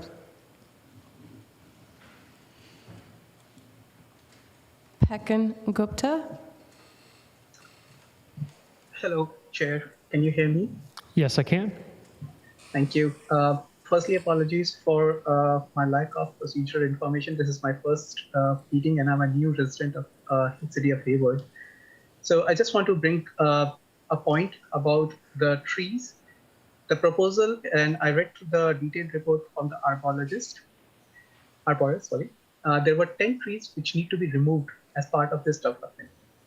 The biggest part, what I want to bring in front of the commission over here is that all the trees are not are on the sidewalk. That means it is very much possible for the developer to save these trees. Now, I heard the developer is putting up $2 million to develop something. A small amount of this could be done to raise the sidewalk and save these trees. And I say it because of my experience. I am a regular volunteer with California State Parks for past 5-6 years. I've been working with senior arborists all across the California State Park district of Santa Cruz to San Mateo. And I can tell you from my experiences, they would do everything in their control to save even a single such tree, which takes hundreds of years. One of these trees is 5.5 inch or 64 inch, as it is written as redwood #1. That tree would be an old growth tree, means it would be somewhere around 1,000-year-old plus tree. We definitely cannot do such old growth trees or redwood trees or any other tree which just kind of takes decades to come back.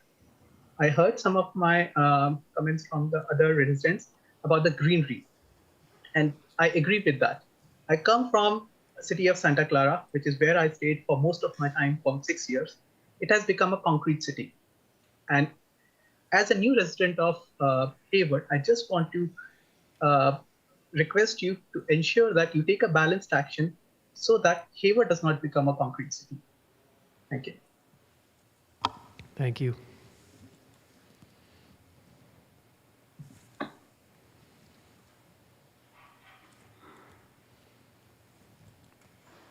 We have Dominic Limandri via Zoom.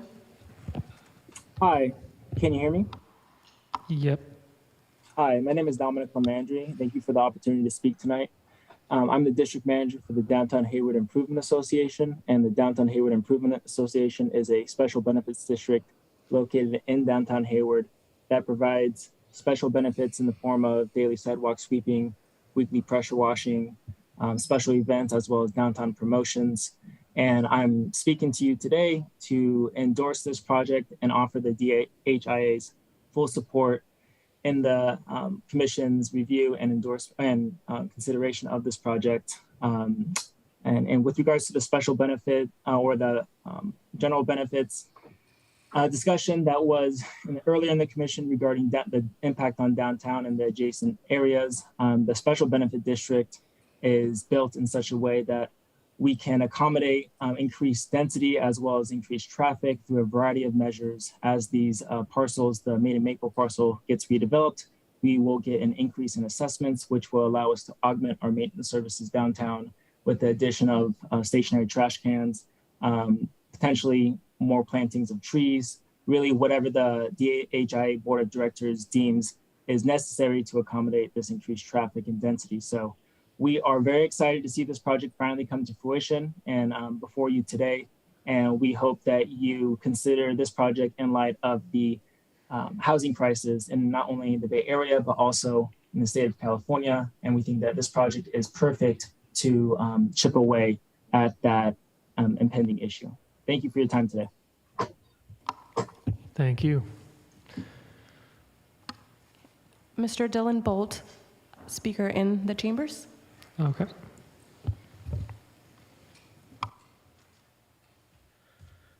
Good evening, commissioners. Thank you, staff. I appreciate the report and that whole setup on the project. My name is Dylan Bolt. I am a sprinkler fitter with Local 483, and I'm standing to speak tonight on their behalf. A lot of them have left because it's getting to be 9. They got to get up early. These are residents of your city, and they are the Little League coaches, the soccer coaches, and the after-school program workers.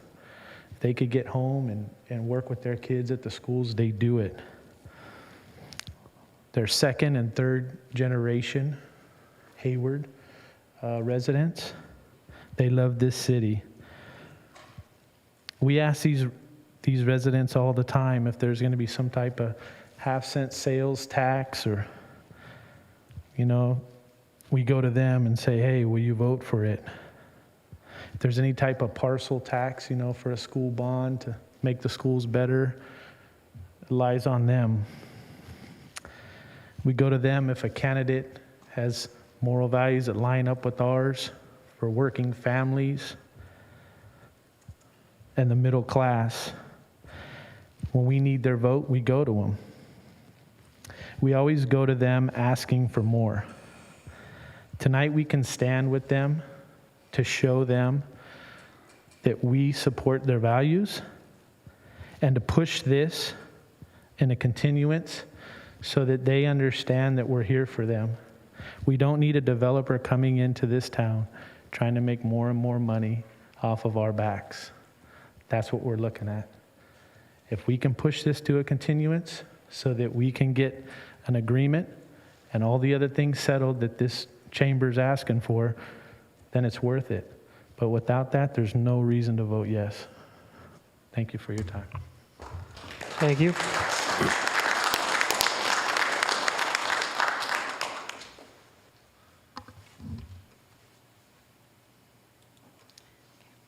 Zoom speaker, Mr. Kim Huguet.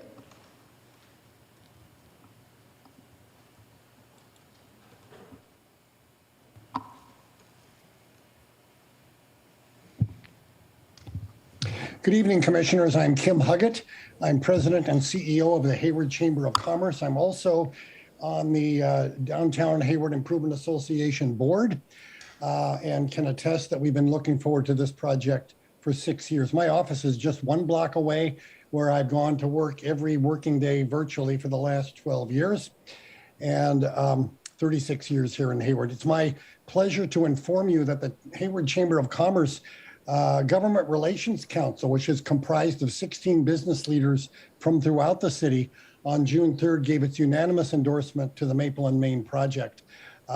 We've had an extraordinary connection with this project for more than 6 years, beginning with the failed attempt by the previous developer, the property's decline into squalor, and then providing background to the Bay Area Receivership Group, which even worked in our offices as it found an appropriate buyer while supervising the site demolition. Since then, the Chamber has had the opportunity to work with Amit Gol's team. We've been impressed with their professionalism, solid financial backing, and commitment to meet the original vision for a mixed-use project here. As I said, the Chamber's office is just 1 block from this project, and we're excited on behalf of Chamber members, especially throughout the downtown area, for prospects this development will have on continued economic revitalization here. The City of Hayward's Economic Development Department has said there were 450 business failures in Hayward during the darkest days of the pandemic. The Workforce Development Board reported that at one point we had 5,600 layoffs in our manufacturing sector. So this will help really provide a lot of economic rejuvenation to our downtown area. So the Chamber requests that the Planning Commission make a determination in support of this project so Goal Hayward can move forward with this much needed development. Thank you. Thank you. Zoom speaker, Carl Goringe. Hi, good evening. My name is Carl Goringe, a downtown Hayward resident. I like this project plan overall, and I appreciate seeing the new bike lanes on McKeever, since McKeever will likely become a major bike corridor. I'd also like the city to add dedicated ride-hailing drop-off points along Main Street and Maple Court, and I appreciate the TDM plan presented. I have a couple of suggestions for minor improvements to the plan. Number one, I don't know if this was included, but I'd like to see temporary bicycle parking or bike racks placed outside of the retail space along McKeever and Maple Court. Number two, I think the retail space should include rear entrances to the courtyard area and back. For example, if one of the retail spaces were to be a cafe, it would be nice to be able to buy a coffee and then enjoy it in the courtyard out back. I think both the residents and public customers would really appreciate integrating the courtyard with the retail space instead of isolating from each other. In general, I think there's not enough green space in the general area, but I also like this project overall. But please also work out an agreement with the trade unions. I would also note that there will be a meeting next Thursday, 5 p.m., Council Infrastructure Committee to discuss the bike lanes along Main Street, along this block. So I would encourage people to attend that as well. Thank you. Thank you.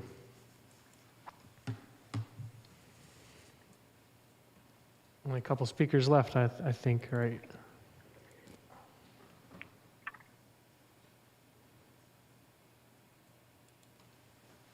Mr. Andre Van Horn. Hello. I'd also like to thank everyone in their presentations.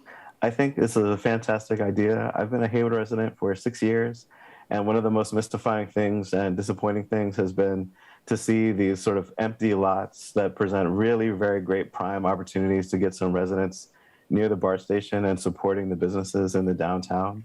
We shop there. We spend a great deal of time there at the farmers market, myself and my family. And we are really looking forward to more development, more people, more bodies to support those businesses and clean up these lots that are frankly eyesores and just complete and utter waste of space. I really would encourage you to accommodate more development and put pressure on these empty lots that have fallen into disrepair, are completely unsightly and dangerous, frankly. Putting as much pressure as possible to get these developed and reach their full potential. Thank you. Thank you. The final Zoom speaker I have is Shannon.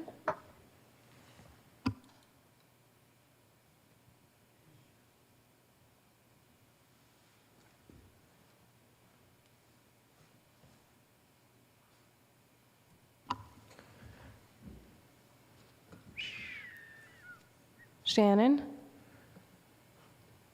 Shannon, you're unmuted, but we can't hear you if you're speaking.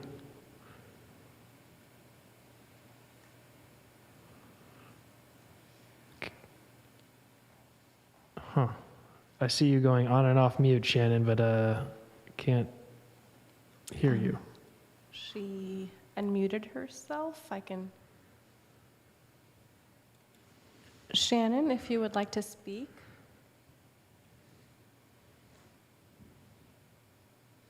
Huh. Okay. Well, I'm sorry you're having technical difficulties. And that was the final speaker I had. Okay, thank you. Thank you, Ms. Marikanch. Okay, so there's anyone wishing to speak. Now's your final chance before we close public comment. Okay, we're going to close public comment. We're going to go back to commissioner comments. I have a question. Can I answer questions, or is this it? Yeah, that's it. We're, if we bring up questions up here, then we'll ask you to come and speak. Okay. Let's see, what do we got here? I think I would like to speak first. Just forgive me for going out of order here. I just, generally speaking, I really think this is a good project. I think it's the plan and everything in it is a good project. I think it would fit Hayward really well. I think we need housing in the city. I think you've made a lot of really good additions in this project that will make it a positive addition to the city. On the other hand, I come from a working class family. My father was in construction. He's always been paid cash, never had the benefits of a union, and I know how exploited and dangerous that work is, financially and physically. I can't in good conscience, I think, sit and kind of not have the facts here or an agreement. I'm really struggling with that concept. So I'm kind of moving toward wanting to get some information from city staff on the procedures for continuance. If that's possible, I would like to see some agreement be worked out between labor and the developer in advance of entitlement. I know we're restricted here on the Planning Commission. I have to say that. There's a state law that basically requires us to vote and maybe a continuance here is the right way to go. But I want to ask procedurally what is permitted here. Some of the public have asked for a continuance to a date uncertain. Is that permitted in this situation? And any other comments you might have around this particular issue? Sure. So I'll take whether or not to continue an item is certainly within the discretion of the commission, if there's a consensus around it. I just want to sort of provide a couple of points around that issue. Please. One is to keep in mind that the city council is going on recess in July. There's the possibility that they may have to take action on this item based on whatever the decision is ultimately by this commission. And I just ask that you be mindful of that timing, since the city council will not be back in session once it goes on recess until September, I believe. Just sort of to orient you towards, that timing. And also to caution the commission that it wouldn't be appropriate to require or direct the applicant to do anything during that continuance, whether it's to engage with third-party stakeholders, community members, things of that nature. That that wouldn't be an appropriate thing to ask of the applicant. If the applicant chooses to engage in that, that's the applicant's prerogative to do so, but the commission can't require the applicant to do that. Of course, and it's the staff's opinion that, you spoke, Jeremy, you spoke about SB 330. Is it the staff's opinion that this project meets all objective standards, so that, basically under the Housing Accountability Act, the Planning Commission is in a tough spot regarding our vote for approval or denial of this project? Yeah, staff's determination is that the project does comply with all objective standards, which is why we recommended approval. It also complies with the city's general plan, the downtown specific plan, the zoning ordinance, and irrespective of any additional condition that was added as part of the downtown code, which the applicant has agreed to accommodate. So yes, there is, staff's opinion is that the project as it's currently proposed meets all of the objective standards and is subject to SB 330, and so the city is compelled, unless there's a reason it meets one of the criteria for findings and us not to approve the project, to move the project forward. Thank you. I'm going to hold off some other comments until you all get the chance to share. And with that, we can go ahead and start off. Let's see. Maybe we can flip to the Zoom since y'all didn't really get a chance to participate in questions. We'll start off with Commissioner Goldstein. Yeah, hi, thank you. Yes, it certainly looks like a great project. It's something that we have wanted since 2017. I'm glad to see that we're making some progress. But I have to tell you, the issue with the unions could lead to a dangerous hazard, in that if things aren't worked out with the union, if things go poorly during the construction because of missed opportunities to have a good alignment with our labor workforce here, that what might result is a building that doesn't get its certificate of occupancy in the end, and perhaps sits empty for a year, 2 years, 3 years. There's potential for lawsuits out of this miscommunication. And I think that the whole thing could be a real boondoggle and a hazard. And I don't see myself voting in favor of this project without the full agreement of the unions. And I do need to say for the record that I have met with the Sheet Metal Workers Union. I've also met with the Chamber of Commerce and some other local folks talking about the issue. The project is good, but there's a lot of inherent danger if we don't resolve the issue with labor. Jeremy, what is the next date that we could get this item on calendar if we chose a future date certain? Well, the next meeting would be June 23rd, and full disclosure that any meetings in July are probably not going to be open or available, because I will not be available to bring this project back. So if it doesn't go in 2 weeks, it would be effectively most likely pushed to September. All right, and if we do take it up at the next meeting, will city council have the opportunity then to approve it, or is it too late for them? I'm sorry, what was your question again? Yeah, good. So if we move this to the next meeting date, you said it was June 23rd. If we move it to that date, does city council have space on their calendar to provide the final approval before they go on recess? No. The project, the last city council meeting that is available is July 5th before they go, and there's a meeting after that that's boards and commissions related. But in order to meet that July 5th, number one, there would need to be capacity on the agenda, and you can imagine that there's a lot of needs on that agenda, and there's a lot of items already scheduled for that agenda for July 5th.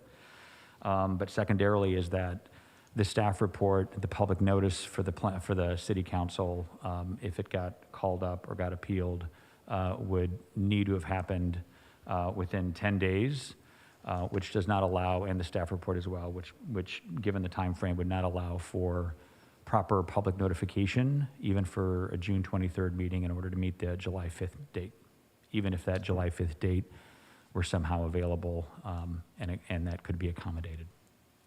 All right. Is it possible that we could ask the parties to take a recess today and figure out if they can make their plan work together?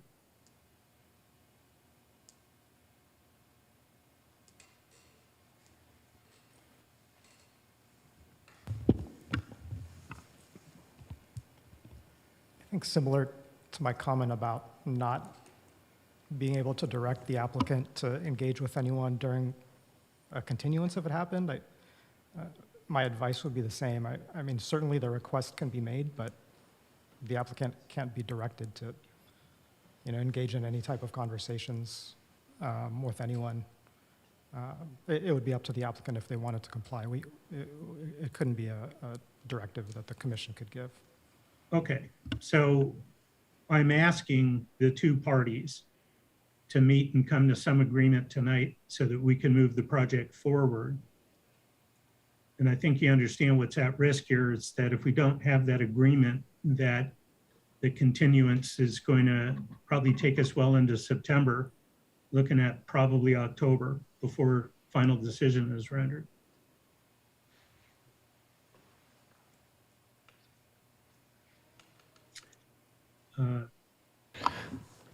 So are you,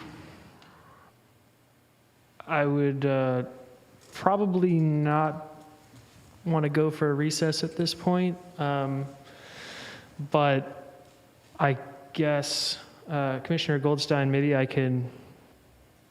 we could pose your question to the developer now to see if they're even interested in having conversations with labor at this point. I mean, it's obviously their prerogative, as city staff has said, we can't direct. But can you please speak to that? This is Christian Cibrian. I'm the land use attorney for the applicant.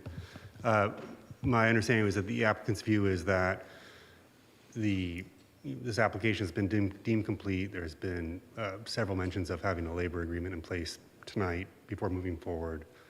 That's not a requirement either under the Permit Streamlining Act with your list of application requirements. It's also not, wasn't raised as an objective standard we didn't comply with. We're ready to move forward tonight and do not want a continuance. As mentioned earlier, discussions will continue. We do have to comply with the specific policy in the development code prior to building permit. That is very specific about what those requirements are as far as the use of apprenticeships and healthcare plans, and we will comply with those, but we don't see much value in tonight and delaying action. Thank you. Thank you. So may I continue then with? Yes, please, Dan. My comment part of this. So I don't see this being a winning solution for Hayward. It's a great plan. It's got a lot of fantastic elements to it that I'm very excited on. But as I said, if you guys aren't legitimately, authentically working with labor here, what you're going to get is some hazardous mishmash that the city again is going to have to take into receivership, probably bulldoze the parts of the project that are broken, and it's going to cost the city money, and it's going to cost the developer money. It's going to antagonize everybody that wants this project to happen, and even the few people that don't want it to happen, because it'll get built, probably 90% built, and then never get a certificate of occupancy. So based on that, I'm voting for a continuance to a date uncertain. I'm done. Thank you. Okay, I appreciate that, Commissioner Goldstein. Thank you for those comments. Before we entertain any motions of any kind, we're going to go ahead and move forward with more commissioners speaking. We'll go to Commissioner Ollie Sullivan, also on Zoom, before we jump back into the main room here. Thank you, Chair Kenda. I appreciate all of the public comments that were just made, and I appreciate the fact that so many members of the local Hayward community came out to speak on this subject, which is obviously of passion to them. The comments by all of the residents and labor certainly resonated with me, and it's something that, in a perfect world, I would love to see some type of an agreement having been already hashed out between the developer and the local labor force here in the city and in the Bay Area. Unfortunately, that's not the case. Now, a couple thoughts here. First off, I'm also cognizant of the SB 330 requirements and the applicability of this project and what that means for us as a planning commission, and the limitations we have on our ability to not approve a project. At the same time, I'm also cognizant of the fact that this has been 6 years in the making or so. And we're concerned about if we do continue this rushing through to get something approved by or to City Council in the next 2 months. I mean, I think that's irrelevant, right? If we're thinking that there's an opportunity to continue this, then it doesn't matter if it's 2 weeks from now or 2 months from now, since we've already spent 6 years for that matter, as far as I'm concerned. And so if we think that there's an opportunity for the applicant and for local labor to, of their own accords, without direction by the Planning Commission, to have a conversation and come to some type of an agreement where all parties agree, then that's something I'm certainly in favor of. And I think that it would be in the best interest of the developer to work with local labor unions to come to some type of an agreement. I sympathize with folks who called in tonight as well and talked about the downtown core. And I go downtown and I'm disappointed to see empty lots. I'm disappointed to see vacant buildings. And, this site has been an eyesore for years. And I want to see development in the city. And I think this is a very good project. I think we need housing. The project supports low-income housing. I'm supportive of that. It supports mixed-use retail, albeit a small portion of the development. And so overall, I think the project is good. I like what it's composed of. I like how it looks. I like how it fits into the community. But I'm still struggling with this labor piece. And I'm struggling because you think about who are these housing units for? They're for our local community. They're for folks who are going to become residents of Hayward or are residents of Hayward and want to move there.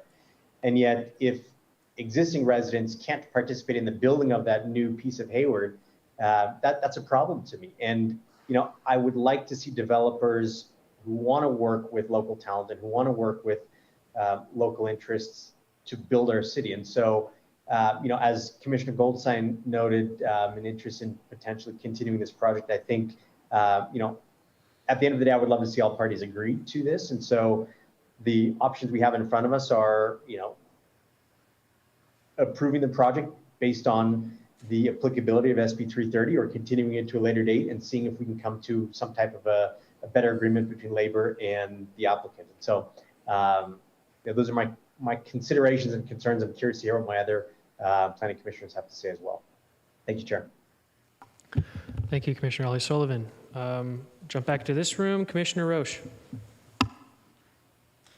Thank you. Yeah, I mean, what I'm hearing is that, people would like to see this built. I mean, there doesn't seem to be any problem with the actual design. I think this is a great place for it. The lot is obviously ripe for being developed, and I think people are happy with the plan. But, as we've heard from both the Prospect Hill neighbors, not quite being satisfied with it, which is not a requirement, but I think there's more negotiation or discussions there. And I think labor, Hayward is a labor-friendly town, and we would like to see this agreement in place before we make the decision, because our decision is final. So even if we continue this to June 23rd, that will be a final decision as well. So am I right, Jeremy, that even if that happens June 23rd, we could make a final decision? It wouldn't need to go to council. Is that right? I'm sorry, if you say that again? So if we move this to, say we, sort of reschedule it to June 23rd, and it is a final decision for the Planning Commission, it wouldn't necessarily need to go to council. Like, it's not an absolute that it needs to go to council. It's not an absolute that it would need to go to council, but if the project got appealed by either the applicant or anyone else, then you're looking at October.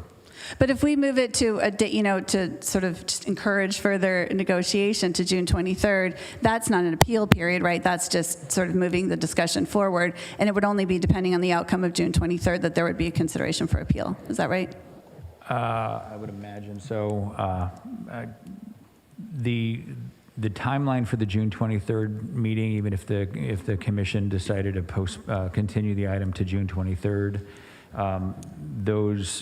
it's not a lot of time. It may seem like it's a couple weeks away, but in all reality, it's a week. It's a week out when the updated report would have to get published and available to the public. So. But is that the next possible date? I mean, I guess rather than then pushing it off to, what would be our next meeting after that? That would be in July. July, okay. And staff's not available at that point. Okay, I see. I mean, I guess for me, 2 weeks, I mean, I know you're saying, like, I think to give it some time to see if we can get to an agreement. I mean, I'm hearing, other commissioners say this. So I would like, if you'll indulge me, I would like to make a motion to continue this item to the next possible meeting, which would be June 23rd, with the encouragement that negotiations happen in between then. And I think what I'm hearing is an earnestness to do that, an eagerness to do that and to move forward, from the applicant saying he's having these negotiations already, from labor saying that they're interested in having these negotiations, and even from the Prospect Hill neighbors. Like, what I hear from you is that you're not trying to kill the project. You would just like to see some more assurances from the plans that having to do with the ingress and egress and parking and congestion. So it seems like there is a good faith interest in having these negotiations. And so if maybe there's a little bit more time, with the understanding that this is what we're looking for, that perhaps this might be enough time to do that. So I am making a motion to continue this to the next available meeting, June 23rd. I'll second that. Okay, we have a motion on the floor made by Commissioner Roche to continue this item to June 23rd. We have a second by Commissioner Goldstein.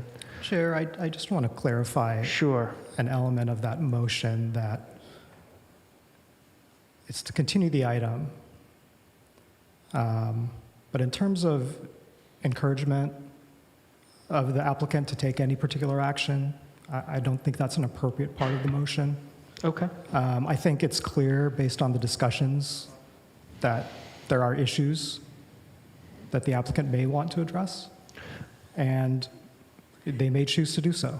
So instead of using the word encouragement, can I say, I hope this is what happens? I mean, I understand what you're saying, that we can't direct him to do that. I think I think the message has been sent and received by the applicant. Thank you for that. Yes, and we are going to table the motion. We're going to let you speak give your comments. Okay, we do have a motion on the floor. It has been seconded, but we are not going to vote on it yet. We're going to continue discussion. We're going to move to Commissioner Lowe. Thank you, Chair. So, as the newbie on the commission, I'm a little confused about some things, and I want to just get some clarification.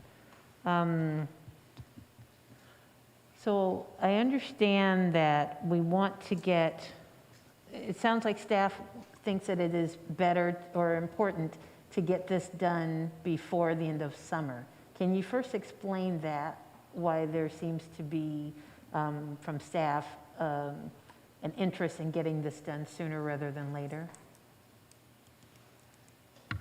You're asking if staff wants to get this done sooner rather than later? Yeah, only because one of the things that Commissioner Sullivan said that really resonated with me was, this has been 6 years in the making.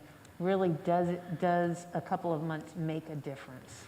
The application has been deemed complete, and we have an obligation to process that application and bring it to public hearing. So there, at this stage, the submittal requirements and the application requirements for this project have all been satisfied, and there's no reason why we would not bring this project forward. There are streamlining provisions, this permit streamlining requirements for project reviews that allow cities 30 days to review a project, and then following that, there's an expectation of a very timely review and public hearing process to follow. And so the application for this project was deemed complete several months ago, and the project is ready to be presented. I think the reason it didn't come here before is that we were still working out some details with the affordable housing and the density bonus application, which was submitted in March. But once that has been submitted, the city has a responsibility to a timely processing of the application. So would continuing it to June 23rd cause us to be out of compliance with the regulations as you've stated? I don't know that I would say that it's out of compliance. I mean, as Mr. Vigilia has pointed out, that the Planning Commission has the option in their purview to continue an item. I think there were certain parameters about what is appropriate when you do continue that item in terms of what direction you're providing the applicant. And I think, so I'll just leave it at that.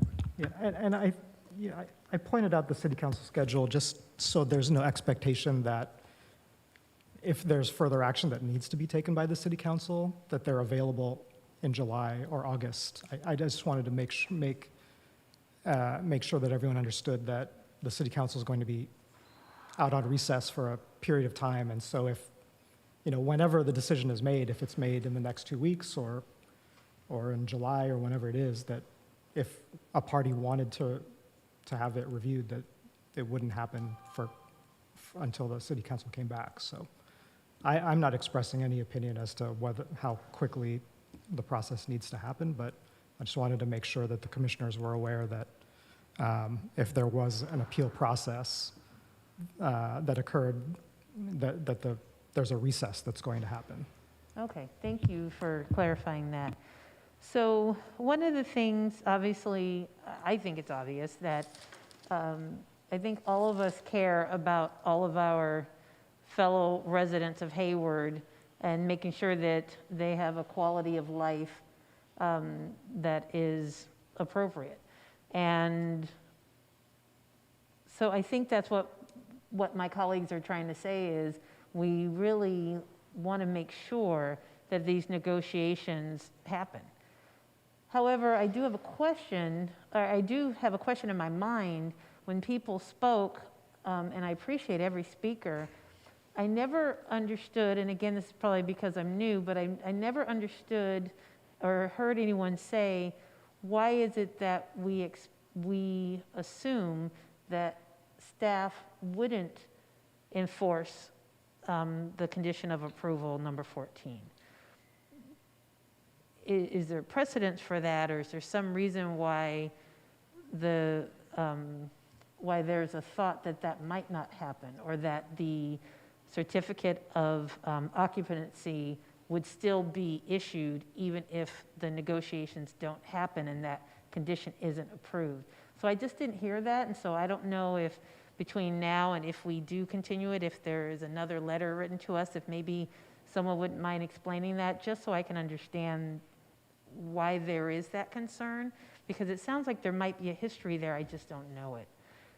The other thing that I wanted to say is I really wanted to say that I do think it's a good project. I don't think it's as great as some of my colleagues think it is. I'm disappointed that we have, the original project had more affordable housing than this one does, and also I was disappointed that the entire ground floor didn't have retail, And I read in one of the reports that there would only be approximately 12 people who are employed in the retail space.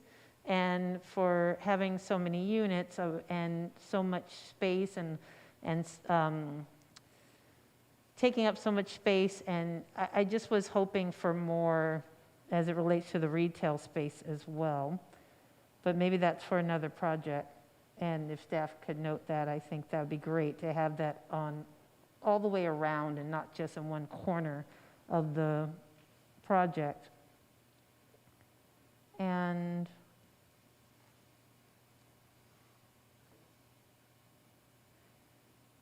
so, and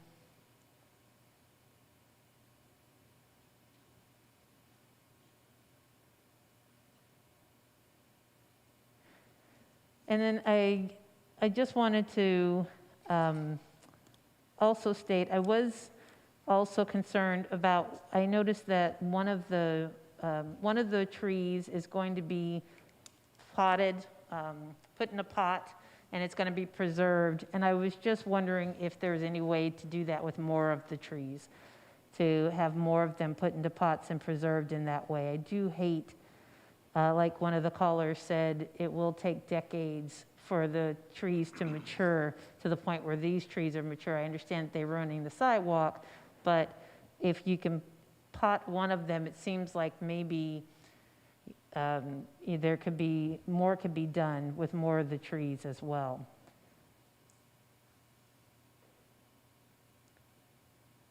Sorry, I'm just scrolling through to make sure I get all of my statements done, so bear with me. So I do support the project, but I also am concerned about the negotiations. I know that we cannot require anyone to talk to anyone. However, I too would hope that that would happen. So I would support continuing the matter. Thank you, Commissioner Lowe. Commissioner Stevens, last but not least, my favorite. Thank you, Chair. I appreciate it. So I wanted to thank the applicant. This is one of the most complete submittals that I've seen in my time here on the Planning Commission. So I wanted to just say thank you for doing such a great package. Thanks for developing such a wonderful architecture. I think it's a really great plan for the site. And also thank you for having your team here, because I think those resources are really great. And that expertise, it really shows a commitment to wanting to do the best work for the city. And I'm just going to make another observation. The reason why things don't get built is because we don't move forward and we create obstacles like what's happening tonight. You know, this plan, this developer is executing a plan that was crafted in 2017, I think you said, something along those lines. You know, we, the public, have the opportunity to kind of devise what these plans are going to have and what these buildings are going to be developed when the city initiates these specific plans. So if there's any members of the public listening, it's really important to get out there when specific plans are being created and help craft that plan, because eventually what's in that plan is going to get built in your neighborhood. So I'm really struggling with the fact of we want housing, but yet we're talking about continuing a project that meets all the criteria and all the establishments that we've set for this. I mean, it costs money to a developer. It costs time. These are all really consequential issues that really, if I was a developer, I might not want to build in the city. So finally, I guess I'm also really perplexed by this. This is private land. There's no public money involved in this. So I'm not sure why we're orchestrating how the developer procures labor to build this project. You know, we get best price based on a competitive market where all contractors in the field can bid on a project. That's how we get efficiency in construction. That's how we get the best price, and that's how we get units built. And finally, I think, you know, we have a great city's building department that's going to inspect this project and is going to make sure that the work gets constructed consistent with the approved plans, consistent with the the building permits, building code, so that we can actually get livable units. So I'm not in favor of continuing this project. I'm in favor of approving this tonight. Thank you. Thank you, Commissioner Stevens. All right, with that, we do have a motion on the floor still. Trying to think here. Yeah, I don't think I have any more comments myself. It's all been covered. So I guess with that, we can go ahead and move to a vote on the motion on the floor. If it passes, then it passes. If it does not, then we'd have to entertain another motion. And so I guess I do have one question for the maker of the motion, Commissioner Roche. I heard from city staff that 2 weeks is not really a lot of time. Would you consider a friendly amendment to move to put a continuance on this for a date uncertain, or move it to ostensibly sometime when maybe in July or when staff is available next after June 23rd? Sorry, go ahead. It sounds like you wanted to make a comment about that. I would advise against a date uncertain. I would advise that there be a certain date that this item is continued to. Thank you. So to answer your question, it sounds like June 23rd is the next possible date, because after that, it sounds like staff's not available. So I'm trying to provide some, because it just seems like so much is agreed on that that it's just going to, I would hope that there would be some good faith negotiation that might happen between the neighbors and the applicant and labor. So I'm hoping that's enough time. But if Jeremy, what do you think? I'm willing to.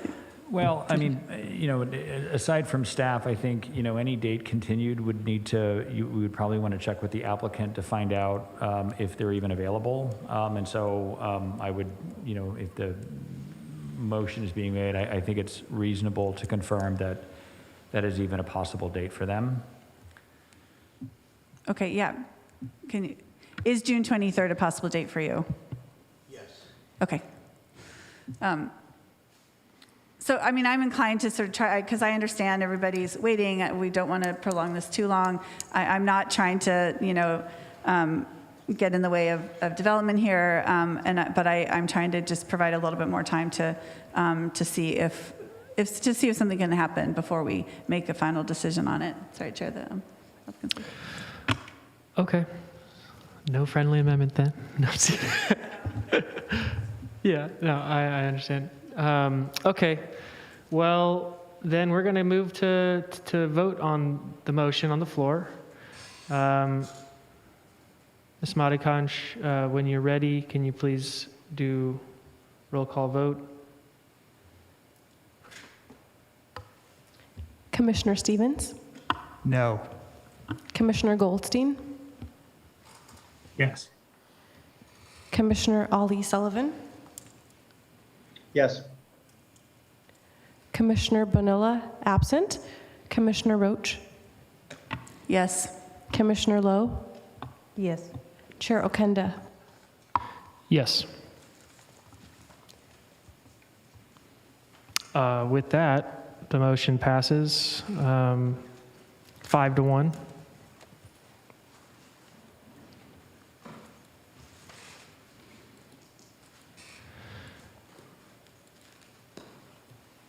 So this item is continued to June 23rd. It's the next Planning Commission meeting later this month. Okay, with that, we are moving on. Thank you all for your time spending it with us tonight. Enjoy the rest of your evening. Thank you for your time. Thank you. Okay, as people file out, we will move on in the agenda.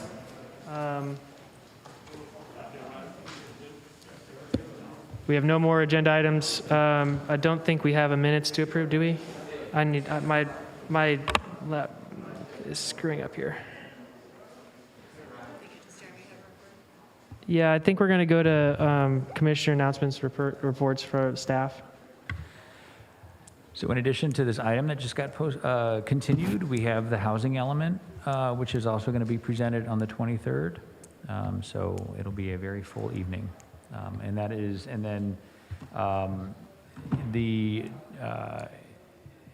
in City Council, it has already been reported out, they are going on recess from the middle of July through the middle to end of September. Okay.